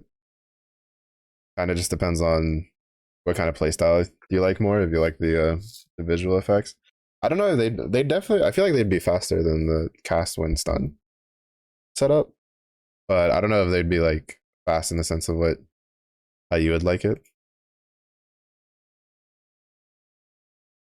But they're definitely really solid builds all around, from what I can tell. There's also variations of this build that I'm doing on like PoE Ninja. I think Captain has a Berserker version for this that just deletes just about everything. That part would just come down towards like investment. I'll run this last map, or we call it. But yeah, I would say if you want to stay Marauder, your best bet is probably one of the like multitude of slime builds out there. Because aside from that, I don't really think I've seen a lot of Marauder builds that at least melee style. There's a couple of builds that are trying to test sort of like a minion setup with Marauder, playing around with the infinite war cry power ascendancy, where you buff your minions and then the minions deal a bunch of damage. I think Cheap Bunny has a video on YouTube doing animate weapon using the tier 0 two-handed mace, which I kind of took a little look at the video, and it looked pretty good. But it's definitely a bit. I don't think they've gotten the whole thing panned out yet. It was kind of more of like a preview thing. But if you want to stay Marauder, I think like right now, Marauder's main playstyle of choice is some variation of Slam, since it has really good placement for it.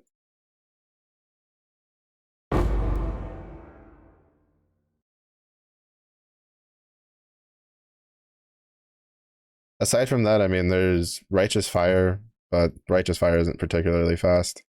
Uh, what's another one? I think the body swap one with the fulcrum is still pretty good. I've seen a couple of videos of that popping up recently. I think that's still pretty good, depending on how you feel about that. Recently, I was gonna try to take a peek to see if anybody was doing like a Chieftain Infernal Blow build, but I haven't had the time to look into that yet. Personally, I plan on going. The next build I'm probably going is either Slayer with Lacerate of Butchering or Garatha's Gladiator Retaliation Gladiator build, which that kind of just depends if I can get the Jack the Axe unique, just to make that easier. I don't really feel like either that or I just get around to trying to craft the Reaver Axe for the build and not really worry about it and just get levels on it. Oh, am I fighting the boss? Where's the boss? I didn't even know I dealt enough damage to the boss for that.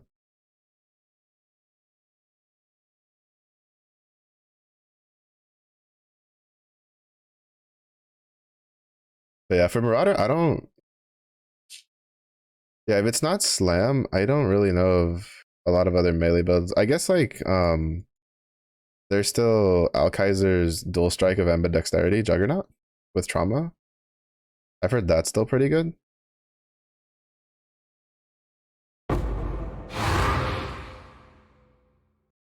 Build is done for Animate Guardian. Oh, is it? I saw it. I didn't know it because I think I saw the video earlier today, and a lot of the stuff still said like work in progress.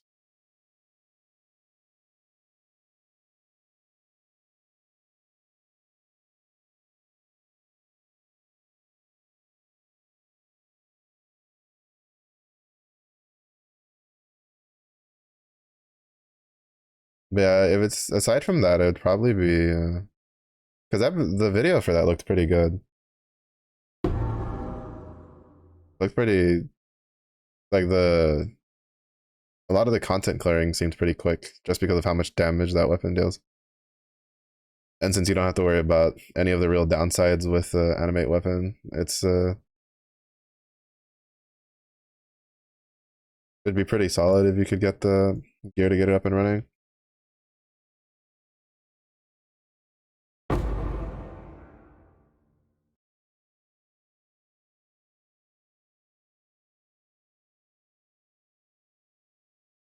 But say aside from that, it would I think the only other option would probably be some sort of general cry setup, but I haven't seen anybody run like a general. Like I'm pretty sure there are people doing it. I just mean I haven't seen any like YouTube videos come across my recommended of people doing general cry with the like as a chieftain or even marauder in that case. So, but I imagine there's probably some builds out there for that if that was another option. I know for last rate of butchering when it was added, probably the more prominent builds that ended up being pretty much what everybody ran was a crit general cry version that seemed to be pretty stonks. But I don't usually like running general cry unless it was like the corrupting cry variation that kind of got butchered when they did the left click war cry changes.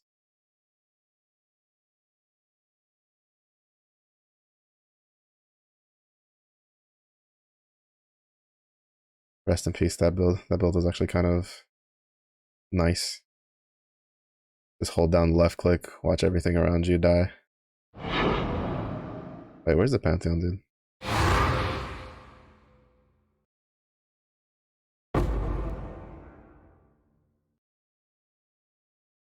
Been a while since I had to deal with like a Pantheon touched character.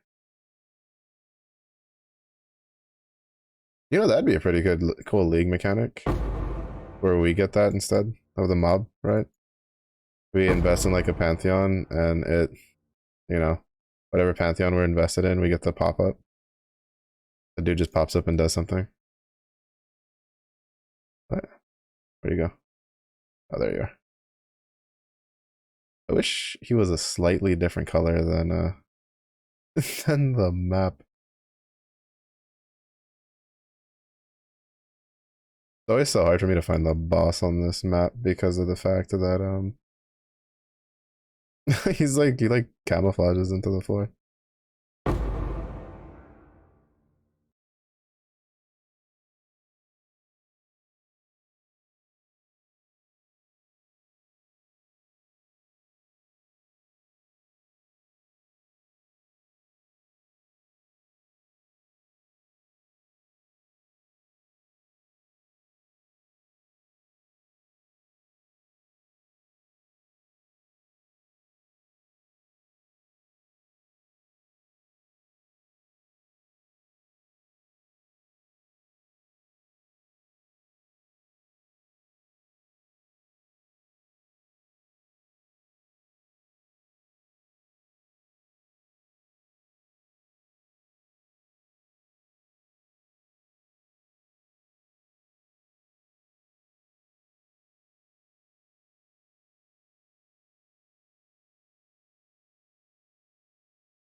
Bro, meteor towers are so strong.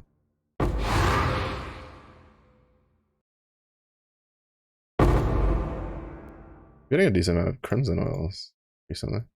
That's kind of nice.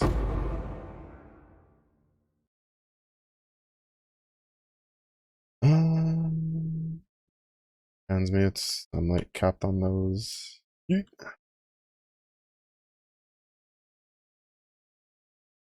I will take the scouring.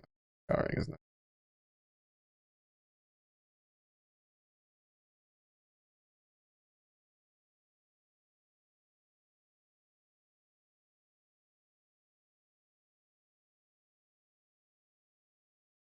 I guess we killed the Pantheon powered rare.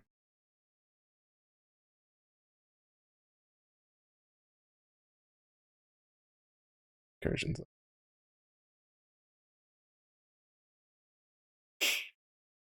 I need to get around to trying to do well. I think I'll worry about the cross contamination challenge later. Cause like those aren't too difficult. I just have to get the trees kind of set up a little bit for them. And then once I do that, it'll be pretty easy to get those set up. All right, gonna go Osironi's some disenchanting fodder. See if any of this is better than some of the lower, cheaper stuff that we got.